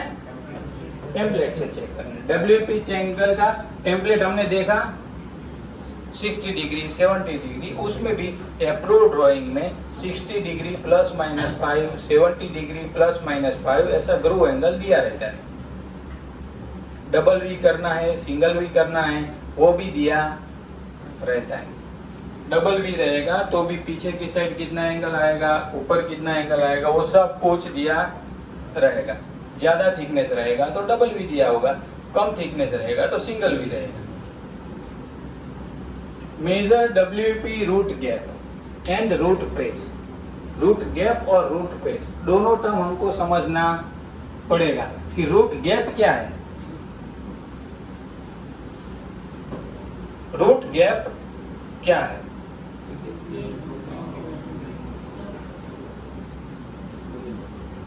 ये दो चीज का मेरे को वेल्डिंग करना है, ये दो चीज का मैं वेल्डिंग कर रहा हूं, तो उसके बीच में मैं जितनी जगह रखूंगा उसको मैं बोलूंगा रूट गैप। और उसको मैं कैसे चेक करूंगा?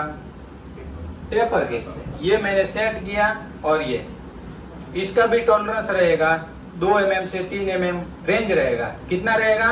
रेंज 1 to 3, 2 से 3, 3 to 4 ऐसा ड्राइंग में दिया रहेगा कि रूट गैप इतना मिनिमम और मैक्सिमम इतना चाहिए। भाई रूट फेस क्या है? रूट फेस क्या है? अभी देखो ये दो चीज को वेल्डिंग करना है। एज्यूम करो कि ये दो चीज को वेल्डिंग करना है, तो ये मैंने क्या बनाया? V बनाया। तो अभी ये जो एज बना उसको हम क्या बोलेंगे? अंदर वाला रूट फेस। रूट फेस भी 1 mm 2 mm इतना रहता है, ज्यादा रहता नहीं। मतलब क्या है कि यहाँ पर एज बनाना नहीं है। समझ में आया? चल फिर से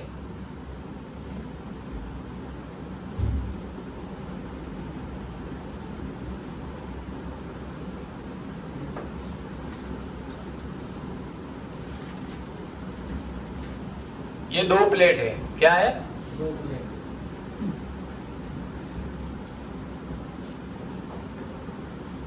ये चीज क्या है? रूट फेस है। अभी इसको मैं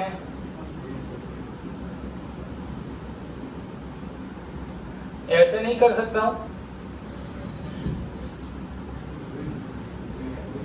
वेल्डिंग मारने के टाइम पे रूट गैप और रूट फेस में ये क्या किया मैंने? रूट फेस इसमें नहीं है, इसमें रूट फेस है। तो क्यों जरूरी है ये? वो तो जरूरी नहीं है। हाँ, ये नहीं करना है, ये नहीं करना है। लेकिन ये क्यों नहीं करना है? क्योंकि वहां पर शार्प एज रहेगा। क्या रहेगा? शार्प एज रहेगा और बहुत पतला रहेगा। वो करंट से क्या हो जाएगा? जल जाएगा। और पेनिट्रेशन प्रॉपर मिलेगा नहीं। वो एज बन गया मटेरियल का, तो वो तो वेल्डिंग में जल जाएगा, तो वो डिफेक्ट आने का चांस है। इसीलिए हमने वहां क्या कर दिया? एज निकाल दिया। धार वाला चीज था जो, वो निकाल दिया। ये हमने क्या बना दिया? रूट फेस बना दिया।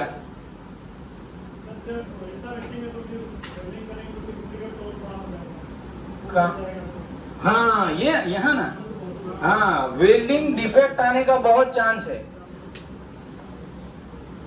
समझ में आया? इसीलिए हम ये रूट गैप भी मेजर करते हैं।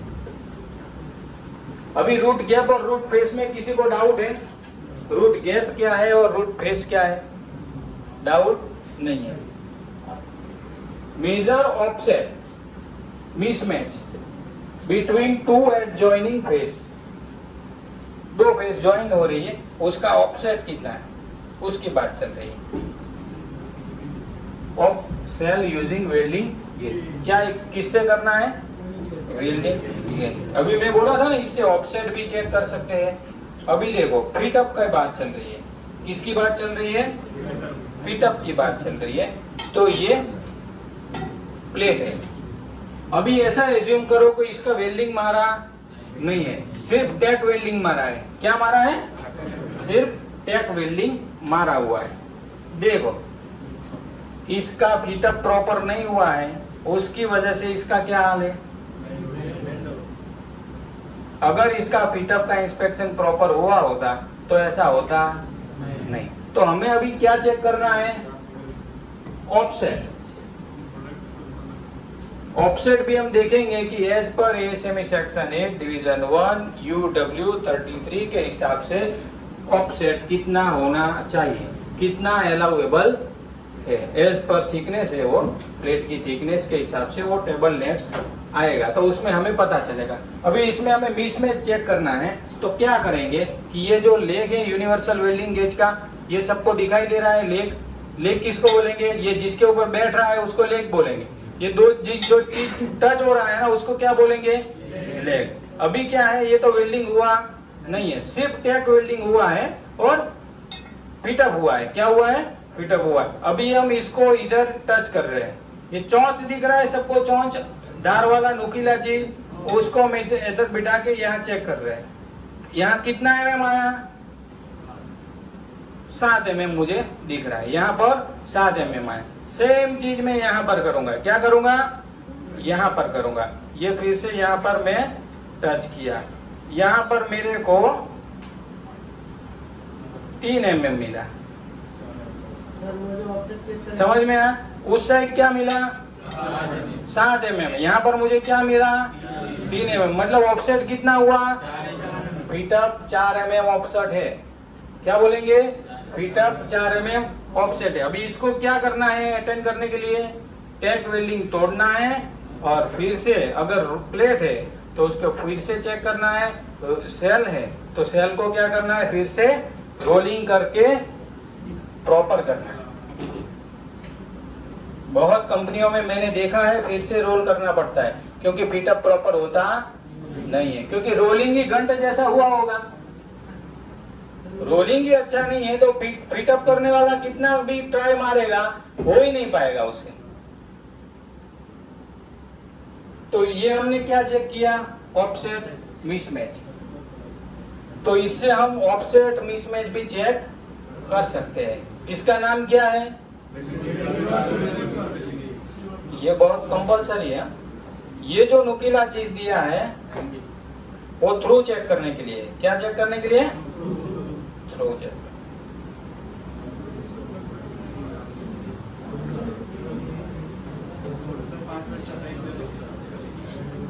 एक मिनट, हाँ अभी ये थ्रू दिखा देता हूँ, उसके बाद हम 5 मिनट रेस्ट लेंगे, बरोबर।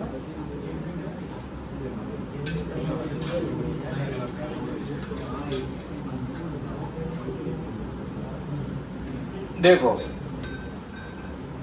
ये एज्यूम करना है, देखो ये चीज और ये चीज यहाँ टच होना चाहिए। क्या होना चाहिए, टच होना चाहिए। ये मैंने थोड़ा टाइट कर दिया, इसको मैं थोड़ा लूज करता हूं। देखो लेग लेंथ चेक किया हमने, वो भी इससे चेक होता है, वो भी मैं दिखाता हूं। अभी ये मेरे को क्या चेक करना है, थ्रू चेक करना है। क्या चेक करना है, थ्रू चेक करना है। तो ये जो 45 एंगल पे ये जो नुकीली चीज है वो फिलेट के सेंटर में आना चाहिए। कहाँ आना चाहिए, फिलेट के सेंटर में, और ये दोनों चीज टच हो जाना चाहिए। ऐसा करके हम क्या चेक कर सकते हैं, थ्रू। अभी थ्रू का हाइट कितना है वो कैसे पता चलेगा, इसके ऊपर स्केल है, mm वाला ये साइड है और इधर इंच वाला है। समझ में आ रहा है। तो अभी ये कितना आया, 5 mm का फिलेट का थ्रू है। तो ये हमने क्या चेक किया, थ्रू। ऐसे चेक होता है।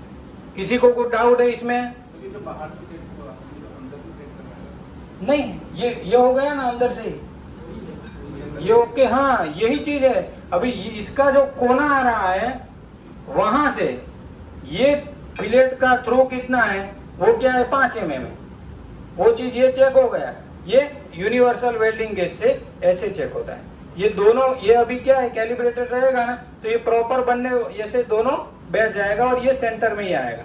इसका 45 एंगल पे, कितने एंगल पे है, 45 एंगल पे। ठीक है, अभी हम 5 मिनट का रेस्ट लेते हैं, उसके बाद आगे चालू करेंगे। सर का क्वेश्चन ऐसा था, सर आपका नाम क्या है, सारिक जी।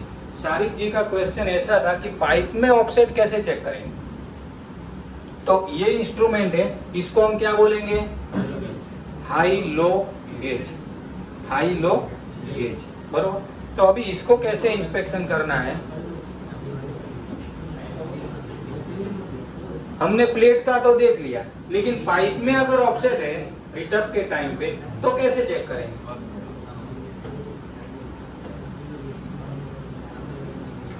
देखो ये चीज क्या है, सभी जगह यहाँ पर पाइप है, ये पाइप को एक कैप डाल के लास्ट एंड है उसका बंद कर दिया, बरोबर। देखो इसका थिकनेस भी बहुत ज्यादा है, देखा। तो ये चीज क्या चेक हो रहा है, पाइप फिटअप का mismatch, offset. High low gauge से पाइप का फिटअप का मिसमैच वो चेक हो रहा है। वो कैसे चेक होता है, देखो मैं आपको दिखाता हूं। ये फिटअप कर लिया, फिर ये चीज को ऐसे घुमा देना है। तो कितना पतला है, कितना पतला है ये, इसको क्या करना है, यहां से ऐसे अंदर डालना है। क्या करना है, यहां से अंदर डालना है और फिर क्या करना है, ऐसा घुमा देना है। अभी ये जो चीज है वो क्या हुआ, अंदर से ये चीज 0-0 हुआ। अभी फिर क्या करना है कि ऊपर नीचे ऐसे टच कर देना है। क्या करना है, टच कर दे। तो ये मिसमैच जितना भी होगा, ये देखो ये नीचे है और ये ऊपर है। अभी पाइप का आईडी कहाँ टच होगा, एक यहाँ पर और दूसरा यहाँ पर, बरोबर। तो यहाँ पर क्या दिया गया है,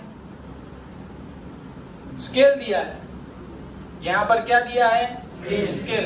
अभी ये स्केल है, ये 0 0 है, ये क्या है 0 0, ये जो है वो 0 0, मतलब मिसमैच ऑफसेट क्या है ओके, मिसमैच ऑफसेट क्या है 0 0।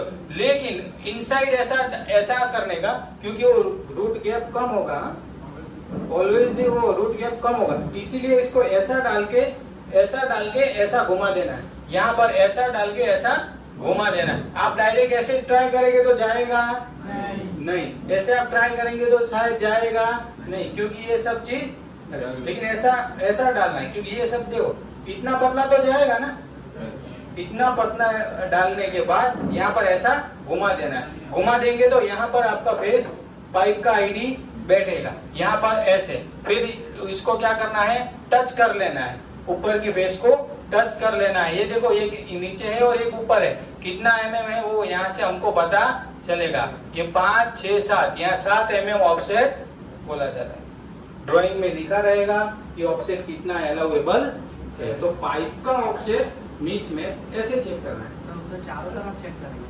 हाँ चारों तरफ। तो कितना अलाउड होता है? वो टेबल भी है ये सेमी का, उसमें भी ऑफसेट मिसमैच का टेबल है UW33, उसमें आपको पता चलेगा। बोलो। सर वो ये सेल है और ये डीजल है समझ। हाँ तो दोनों का आईडी तो सेम ही होगा, हाँ थिकनेस चेंज हो सकता है। हाँ थिकनेस चेंज हो सकता आईडी है। सेम होगा। हाँ जनरली सेल का थिकनेस समझो कि 10 है तो डिशन का थिकनेस 12 रहेगा 14 रहेगा, ऐसा होता है। लेकिन मैंने अभी तक ऐसा देखा नहीं है कि सेल का थिकनेस 10 है और डिशन का थिकनेस 8 है, ऐसा मैंने देखा नहीं है, और वो ऐसा होता भी नहीं है। सर अगर रूट के काम होता क्या 1.6 के आसपास रूट गैप? हाँ क्योंकि WPS में ये रूट गैप 1.6 mm दिया उसमें तो अंदर जाएगा नहीं, जो रूट गैप रहेगा वो मिनिमम 2 से 3 mm ऐसा रहता ही है जनरली, और ये इसका कितना है मेरे को लग रहा है 2 mm होगा ये। पाइपलाइन में तो 1.6 इतना कम तो मैंने देखा नहीं है। हाँ 2 से 6010 उसमें, तो उसके लिए शायद दूसरा इंस्ट्रूमेंट होगा उतना रूट गैप कम के लिए। लेकिन पाइप में ये हमने ऐसे चेक किया हुआ है। कैसे चेक किया है? ये ऐसे चेक होता है।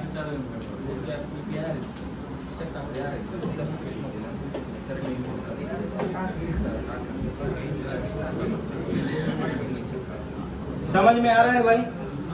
ये चीज क्या है? ये पीछे ये टेपर गेज के पीछे ये चीज क्या चिपकाया हुआ है? ये चीज कोई बताए?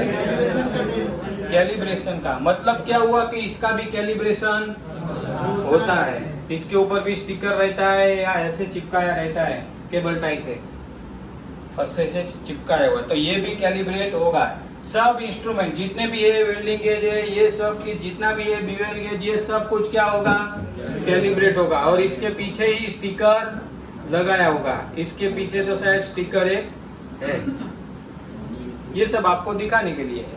और एवरी 6 मंथ या 1 ईयर पे ये सब इंस्ट्रूमेंट कैलिब्रेट होता है और उसका सर्टिफिकेट, टेस्ट सर्टिफिकेट भी बनता है। पता नहीं चलेगा 20 का मिसमैच है या 5 का मिसमैच है। क्या? 7 का मिसमैच है, 5 का मिसमैच है। हाँ तो कैसे पता करेगा कि 5 का मिसमैच 7 में है कि 30 का मिसमैच 7 में है? एज पर WPS नहीं दे रहा है। मिसमैच के लिए ASME में सेक्शन 8 डिवीजन 1 UW33 टेबल है, उसमें पता चलेगा कि मिनिमम कितना अलाउड करना है और मैक्सिमम कितना अलाउड करना है। इसमें ड्राइंग में, अप्रूव ड्राइंग में भी नोट रहता है, कोड का भी UW33 टेबल है और WPS भी है। तो हमको कहाँ कितनी जगह से मिलेगा ये चीज? 3 जगह से मिलेगा, WPS, कोड में से और ड्राइंग में। ड्राइंग में भी एक सिंगल लाइन में नोट लिखा रहेगा कि ये रेंज मतलब कि 1 mm से 8 mm की थिकनेस में रूट गैप और रूट पेस इतना होना चाहिए, 8 से 15 mm की थिकनेस में रूट गैप और रूट पेस इतना होना चाहिए, 15 से 25 mm की थिकनेस में रूट गैप और रूट पेस इतना होना चाहिए। वो प्रोजेक्ट के हिसाब से वो ड्राइंग में भी मेंशन होगा, WPS में भी मेंशन होगा। ये अभी टेबल आएगा UW33 उसमें भी मेंशन होगा। सर पूरे नहीं होता है, डिश का थिकनेस अलग होता है, प्राइम का थिकनेस अलग होता है। तो डिश में होता है उसका थिकनेस अलग होता है, प्राइम का थिकनेस अलग होता है, पर मैच ही नहीं होता है। एक जगह में मिक्सिंग होता है। इसीलिए टॉलरेंस दिया है, इसीलिए टॉलरेंस दिया है कि मिसमैच तो आएगा ही। देखो भाई 0-0 फिट अप आएगा नहीं, सभी जगह ऑफसेट में, बेस में, सभी जगह क्या होगा, टॉलरेंस रहेगा ही, क्योंकि सेल का और डिश का जब फिट अप करते हैं तो गांड फट जाती है। ये सीधा बहुत तकलीफ होती है, क्योंकि क्या होता है पूरा फिट अप कर दिया, फिर 500 मीटर का जो बचा होगा ना उसमें पता चलेगा साला ये तो इधर तो होगा ही नहीं, बहुत गैप हो गया। तो फिर क्या होगा, जितना भी फिटअप किया, टेक वेल्ड किया है वो काटना पड़ेगा, काट के वो गैप को क्या है ऑफसेट को मेंटेन करना पड़ेगा। अभी एक ही जगह 8 mm ऑफसेट आ गया तो चलेगा नहीं, तो क्या है इधर 4 mm, इधर 3 mm, इधर 2 mm ऐसा करके क्या करना पड़ेगा, मेंटेन करना पड़ेगा। हाँ आईडी निकालना पड़ेगा। ऑफसेट को क्या कर दिया हमने, डिवाइड कर दिया। 360 डिग्री ये पे है, एक ही जगह पे 10 mm ऑफसेट आ गया तो हमने टैग वेल्डिंग को टैग तोड़ के थोड़ा स्ट्रेस दे के वो नट बोल्ट वाला वो जुगाड़ भी मारते हैं, क्लैंपिंग करके नट बोल्ट वाला जुगाड़ भी मार के वो सब कुछ ऊपर नीचे करते हैं। देखो भाई क्या हुआ,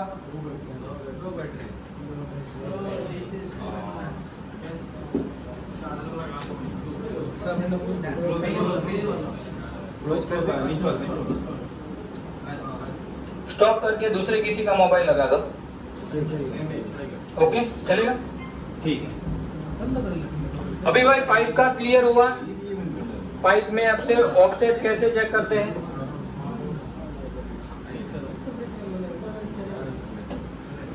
कहां पर थे हम, यहाँ पर थे ना। चलो भाई 5 नंबर सब लोग यहाँ पर देखो भाई, ये सब चीजें हैं ना, जब तक आप प्रैक्टिकल नहीं करेंगे ना तब तक क्या होगा।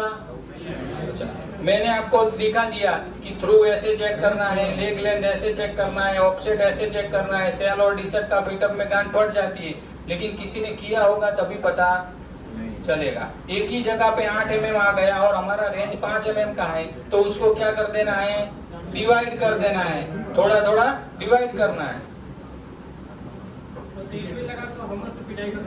हाँ बहुत सारी जगह जैक भी लगाते हैं, जैक लगा के डिशन को थोड़ा उठा के सेल को बरोबर कर ऑफसेट ऐसे मैच करते हैं, जैक लगा के भी।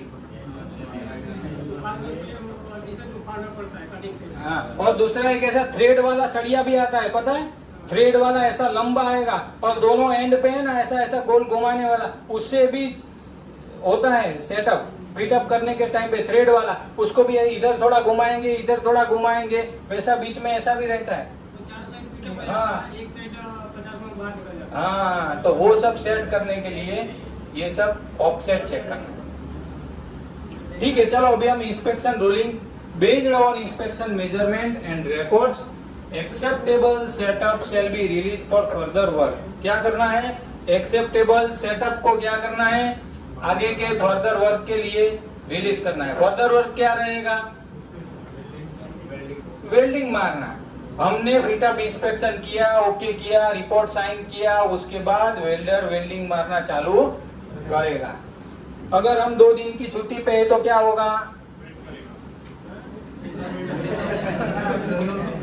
वेट करेगा। क्या करना पड़ेगा, वेट करना पड़ेगा।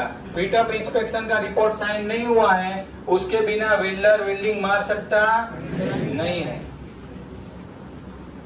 Acceptable setup shall be released for further work in the inspection module. Third party inspection clearance shall be obtained wherever applicable by getting the relevant report signed by third party.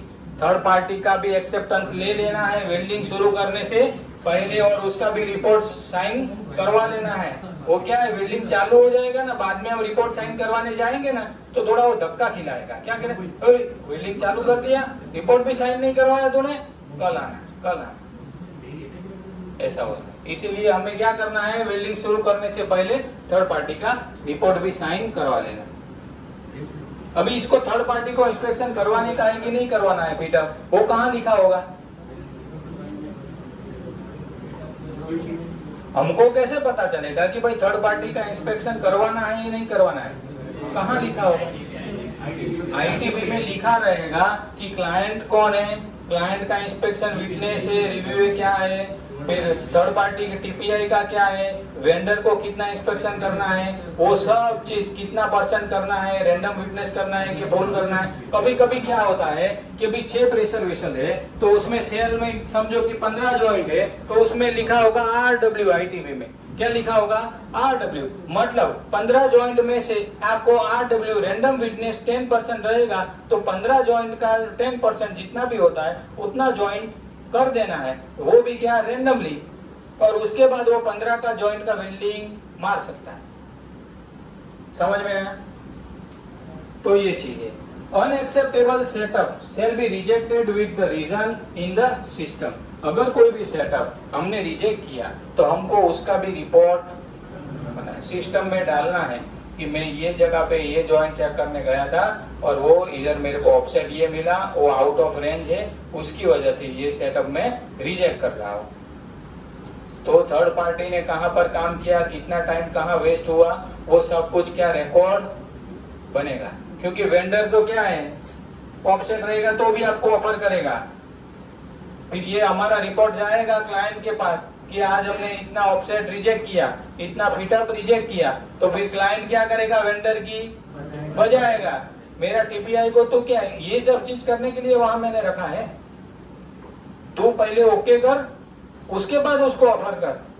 लेकिन vendor क्या करेगा, वो internal check करेगा नहीं और सीधा third party को बोलेगा उसने कर दिया, उसने कमेंट मारा तो वो कमेंट क्या करेगा, सुधारेगा, सुधार के वापस वो करेगा. लेकिन ऐसा चलेगा नहीं, वापस वो ऑफर करेगा. फिर एक ही सेटअप देखने के लिए टीपीआई 3-4 बार जाएगा नहीं, वो सीधा क्लाइंट को इन्फॉर्म करेगा कि यहाँ ऐसा ऐसा हो रहा है, क्या करना है. क्लाइंट सीधी वेंडर की बजाएगा, भाई तो पहले इंटरनल इंस्पेक्शन ओके कर, उसी बार फर्स्ट शॉट में ही क्या हो जाना चाहिए, काम हो जाना चाहिए, एक ही शॉट में. शॉट तो पता है ना सबको, ठीक है. Permissible offset as per applicable code and specification. क्या हुआ, ऑफसेट एज पर स्पेसिफिकेशन. उसके लिए हमने रेनफोर्समेंट कितना होना चाहिए, ऑफसेट कितना होना चाहिए, UW33 आगे देखेंगे, बरोबर. Tolerance on WP as per applicable drawing. Drawing में लिखा होगा कि वेल्ड का ग्रूव एंगल कितना लेना है, डबल वी है कि सिंगल वी है, वो कहाँ लिखा होगा, अप्रूव ड्राइंग में मेंशन रहेगा. तो हमको वो डाटा कहाँ से उठाना है, अप्रूव ड्राइंग में उठाना. अप्रूव ड्राइंग अगर नहीं मिल रहा है तो WP में WPS में भी मेंशन होगा कि ग्रूव एंगल कितना है, क्या है.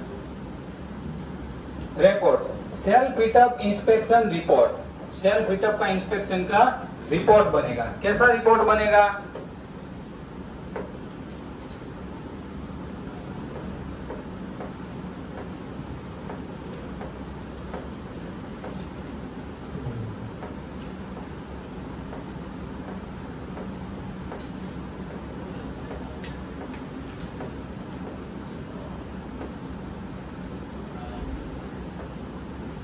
ये क्या है, लॉन्ग सिम सेटअप रिपोर्ट. अभी ये हमने लॉन्ग सिम सेटअप इंस्पेक्शन के बारे में देखा, तो ये रिपोर्ट भी client, PO number, equipment, job number, design code, reference drawing number, quantity tag number, ये सब भी आपको रिपोर्ट में डालना पड़ेगा. कौन से कोड के हिसाब से आपने फिटअप का इंस्पेक्शन किया. ASME section 8 division 1. के रूल्स एंड गाइडलाइन के हिसाब से हमने फिटअप का इंस्पेक्शन किया। देखो इसमें क्या क्या लिखना है, सीरियल नंबर रहेगा, डिस्क्रिप्शन रहेगा। डिस्क्रिप्शन में क्या लिखा है, सेल 101 L मतलब long SIM, LS long SIM -3। क्या लिखा, सेल 101 लॉन्ग सिम -3 मतलब एक प्रेशर वेसल में तीन सेल ज्वाइंट होके एक सेल बन रहा है। तो पर्टिकुलर एक एक सेल का हमने फिटअप का रिपोर्ट बनाया। अभी ये थिकनेस कितना है 10 mm, टोटल लेंथ कितना था 2500, 2500 मतलब 2500, 2500 और 2500 ऐसे तीन सेल थे। वो लॉन्ग सिम का फिटअप का इंस्पेक्शन, ये हमने एक ही ज्वाइंट का रिपोर्ट है। ऐसे दूसरे भी, यहाँ पर दूसरा आएगा, तीसरा आएगा, चौथा आएगा। बरोबर, ये क्या लिखा हमने, ओवालिटी 1-2 mm ओवालिटी। छोटा सेल है, कोई छोटा सेल है, ये रिपोर्ट छोटे सेल का है तो उसके लिए उसकी ओवालिटी उस हिसाब से है, वो ऑफसेट के टेबल में आएगा। ये सर्कुलर सरकमफेरेंस, ये क्या है CF। बरोबर, CF कितनी जगह चेक करना है, 2 जगह, स्टार्टम और एंड दोनों जगह पे चेक करना। ये ग्रूव एंगल है, ये क्या है, देखो 65-75, ये दोनों के बीच में होना चाहिए। कोई भी चीज है ना फिटअप में, टॉलरेंस तो रहेगा ही रहेगा, -0 और +55 ऐसा रहेगा, दोनों साइड टॉलरेंस रहेगा, प्लस और माइनस दोनों में टॉलरेंस रहेगा। ये क्या है, रूट गैप। रूट गैप कितना दिया 2-3, ये छोटा सेल है फिर भी इसमें 2-3 दिया। ये रूट फेस है, रूट फेस भी कितना दिया 2-3। रूट फेस क्या है, रूट गैप क्या है, पता चला। अभी देखो रूट फेस को मेजर कैसे करेंगे,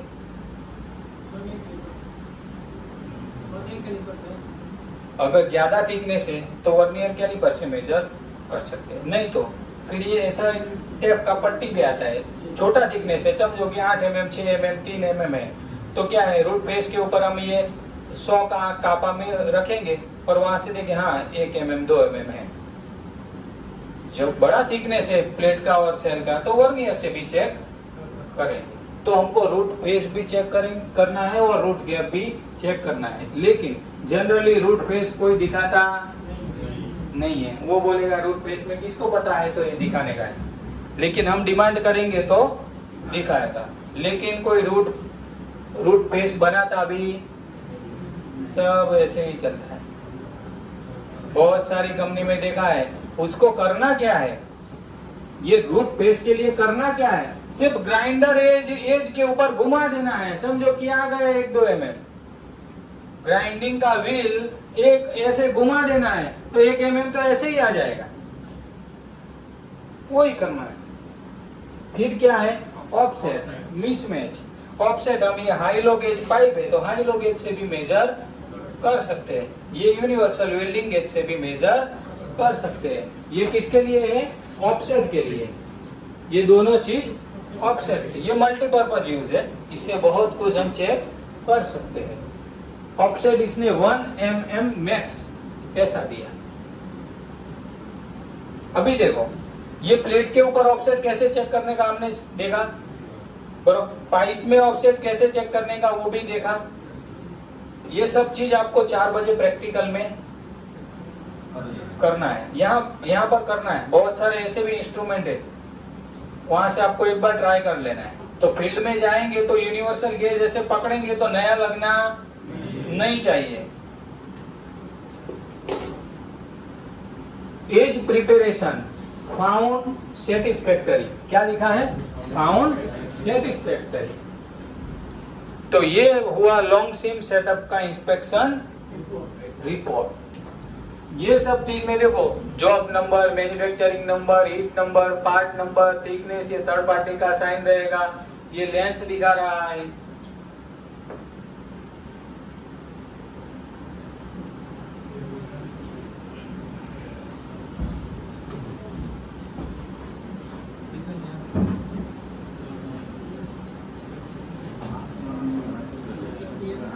देखो ये दूसरी कंपनी का रिपोर्ट है, ये क्या है, दूसरी कंपनी का रिपोर्ट है।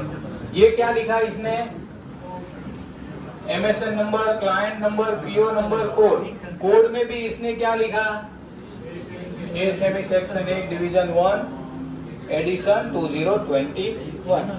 2-3 कंपनी का मैं रिपोर्ट आपको इसीलिए दिखा रहा हूँ कि आप इंडस्ट्री में जाएंगे, फॉर्मेट सब जगह अलग अलग रहेगा, लेकिन अंदर जो मसाला है वो सेम रहेगा, कुछ वो अलग होगा नहीं, क्योंकि वर्डिंग सेम रहेगा, वर्डिंग सबका सेम रहेगा। देखो इसने क्या लिखा, चेक पॉइंट, क्या लिखा, चेक पॉइंट। ये सब क्या टीपीआई नीचे इधर साइन करवाएगा ना, यहाँ पर साइन स्टैम्प वो सब कुछ था, हमने निकाल दिया है कि कुछ किसी को ऐसा ना लगे कि हमारा दिखा दिया, बरोबर। देखो ये डिस्क्रिप्शन है, इसमें लिखा है मटेरियल का आइडेंटिफिकेशन। ये लॉन्ग सिम का रिपोर्ट है, लॉन्ग सिम का रिपोर्ट है, किसका रिपोर्ट है, लॉन्ग सिम सेटअप इंस्पेक्शन का रिपोर्ट है। तो उसमें क्या क्या चेक किया, मटेरियल का आइडेंटिफिकेशन का स्टैम्प चेक किया, अवेलेबल, क्या लिखा इसने, अवेलेबल। टेक वेल्डर नंबर ये है। दूसरा क्या लिखा, रनर प्लेट अटैच्ड, क्या लिखा, रनर प्लेट अटैच्ड। इसने क्या लिखा, फाउंड सैटिस्फैक्टरी। रिपोर्ट ऐसे बनेगा। दूसरा, cut edge and tack weld visual check, मतलब क्या हुआ, कट एज जो हमने ग्रूव बनाया WEP, वो एज की बात चल रही, एज और टेक वेल्ड का विजुअल हमने चेक किया, तो वो फाउंड सैटिस्फैक्टरी। ये सब के नीचे आपको साइन करना पड़ेगा। तो आपने अगर किया है तब भी आपको कॉन्फिडेंस आएगा, नहीं तो रात को सोने के टाइम पे भी नींद में आएगा, चला वो टेक वेल्ड भी मैंने चेक नहीं किया था, साइन कर दिया है, कुछ लफड़ा ना हो तो अच्छा है, ऐसा टेंशन आता है। फिर cleanliness of weld area, weld area जो बनाया हुआ है ग्रूव का वो उसका क्या चेक करना है, cleanliness, spatter waiter crack break कुछ है कि नहीं, डस्टिंग वस्टिंग, वेल्डर वो सब चेक करेगा नहीं, वो किसका काम है, क्वालिटी इंस्पेक्टर का काम है। Found satisfactory. Cell profile check by template, cell का प्रोफाइल D/3 में आउटसाइड का एक पट्टी से चेक कर लेना है। पहले उसको क्या चेक, वो अगर चलो टेम्पलेट हुआ तो टेम्पलेट को हम सीधा क्या सेल के ऊपर चेक करेंगे। टेम्पलेट बना दिया, वो सीधा वेंडर अपने को दिखा रहा है, तो हम क्या करेंगे, उसको सीधा सेल के ऊपर चेक करेंगे। उसको पहले हम जमीन के ऊपर चेक करेंगे, वो टेम्पलेट का मार्किंग हम जमीन के ऊपर चेक करेंगे कि भाई 5000 का आईडी है तो रेडियस 2500 हुआ, तो हम यहाँ मार्किंग करेंगे, वो टेम्पलेट का रेडियस 2500 हुआ कि नहीं वो चेक करेंगे। हाँ टेम्पलेट सही बनाया है, बाद में ही हम उसका इंस्पेक्शन करेंगे। ये सब जमीन के ऊपर टेम्पलेट का हमको इंस्पेक्शन करना है। यहाँ पर एक पॉइंट मारना है, 2500 का डोरी खींचना है, फिर वो डोरी पकड़ के ऐसे ऐसे ऐसे टेम्पलेट के ऊपर ऐसे ऐसे घूमेगा। हाँ रेडियस के हिसाब से 2500 आ रहा है ना, बरोबर बेंडिंग हुआ है, टेम्पलेट ओके है, टेम्पलेट चेक कर लिया, उसके बाद ही सेल के ऊपर ऐसे रख के चेक करना है। तो उसकी बात चल रही है, cell profile check by template. अभी डिस्क्रिप्शन ऑफ वर्क इंस्पेक्शन, ये तो क्या था, चेक पॉइंट था, समझ में आया, ये तो बेसिक चेक पॉइंट था। अभी शुरू हुआ डिस्क्रिप्शन ऑफ वर्क इंस्पेक्टेड। अभी उसमें क्या है, cell long seam setup, cell का लॉन्ग सिम सेटअप। पहली नंबर पे क्या है, सेल का थिकनेस एज पर ड्राइंग, क्या लिखा है इसने, एज पर ड्राइंग। ये क्या है, एज पर ड्राइंग इतना आना चाहिए, टॉलरेंस होगा तो उसने इसमें डाला होगा। फिर ये चीज क्या है, एक्चुअल, कि हमने इंस्पेक्शन करने के टाइम पे क्या फाइंड हुआ, समझ में आ रहा है। देखो ये रिपोर्ट भी बहुत इंपॉर्टेंट है। सेल का थिकनेस चलो 10 है, एक्चुअल में कितना आया, तो इसने नहीं 18 लग रहा है, 18 है तो 18.2 से 18.5 और इसने बीच में ऐसा किया है, उसका मतलब ये है कि रेंज है इसके बीच में ऐसा है, बरोबर। तो आपको भी रिपोर्ट ऐसे ही बनाना है, 0 लिखना नहीं, क्योंकि आपने 18.2 चेक किया, ये भाई जाएंगे तो 18.5 आएगा, ये भाई जाएंगे तो 18.9 आएगा। That means man to man variation होता हाँ, तो सबका वेरिएशन होता है, क्योंकि ये इंस्पेक्शन क्या है, फ्री टैप इंस्पेक्शन है। किसी का टैप पकड़ने का भी अंदाज अलग है, तो उसका थोड़ा वेरिएशन आ सकता है। समझ में आ रहा है सबको? सेल का लेंथ, ये क्या है, सेल का लेंथ 1823 है, कितना है 1823 और इधर 1800 दिया है, तो ये टॉलरेंस रहेगा। सेल का आईडी क्या है,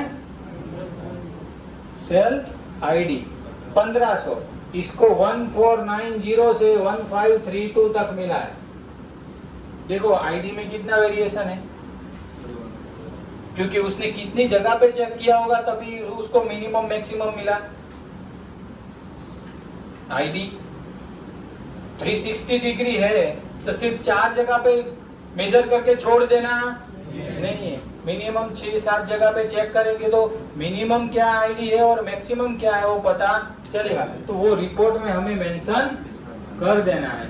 सेल सरकमफरेंस, ये क्या लिखा उसने, सेल का सरकमफरेंस। ये लिखा है वेल्ड का detail, weld detail W1 W1। ये लिखा है वेल्ड नंबर, क्या लिखा है, वेल्ड नंबर L510 ऐसा। ये लिखा है V edge preparation degree, V edge preparation degree, single V double V बोलते हैं ना, तो इसने V एज प्रिपरेशन का डिग्री 70 प्लस माइनस 45 लिखा है, ठीक है, 45 प्लस माइनस 5 ऐसा रेंज रहता है। रूट गैप, इसने क्या किया, रूट गैप 2.5 प्लस माइनस 0.5। ये क्या चीज है, ड्राइंग में मेंशन है, कहां पर मेंशन है, ड्राइंग में मेंशन है, और एक्चुअल में कितना आया 2 और 3 दोनों के बीच में 2 और अभी एक्सेप्ट है कि रिजेक्ट है, सर जी आपको क्या लग रहा है, ये एक्सेप्ट है कि रिजेक्ट है? रूट गैप है 2.5 प्लस माइनस 0.5 दिया है और आया है 2 और 3 के बीच में, तो वो क्या हुआ, एक्सेप्ट हुआ कि रिजेक्ट हुआ, एक्सेप्ट हुआ। तो ये चीज ड्राइंग में दिया होगा तो उससे हमको पता चल जाएगा। रूट फेस 2.5 से प्लस माइनस 0.5 उसका भी सेम है। फिर मिसमैच की बात है, मिसमैच में इतने 3 mm, यहाँ पर 2 mm ऐसा लिखा हुआ है, इधर नॉट डाला हुआ है। Fit up inspection and found satisfactory, release for further process, all dimension are in mm unless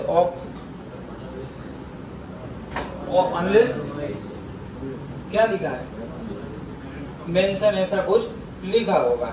ये क्या लिखा है, इंस्ट्रूमेंट कैलिब्रेशन डिटेल, इंस्ट्रूमेंट का कैलिब्रेशन का भी डिटेल इसमें रिपोर्ट में आएगा, वो कंपलसरी है। ये जो चीज मैं बोल रहा हूँ वो क्या है, कंपलसरी है। आपने जो भी वेल्डिंग गेज यूज किया है, मीटर टेप यूज किया है, वर्नियर कैलिपर यूज किया है, तो वो सभी इंस्ट्रूमेंट का रिपोर्ट के अंदर मेंशन होना चाहिए। रिपोर्ट 4 पेज का बनना है तो बनने दो, वो एक ही पेज में रिपोर्ट खत्म करना है ऐसा रूल्स नहीं है। तो ये जितना भी इंस्ट्रूमेंट सेटअप फिटअप टाइम पे जो भी यूज हुआ तो वो चीज मेंशन करना है। तो ये इसने मेजरिंग टेप लिखा है, क्या लिखा है, मेजरिंग टेप।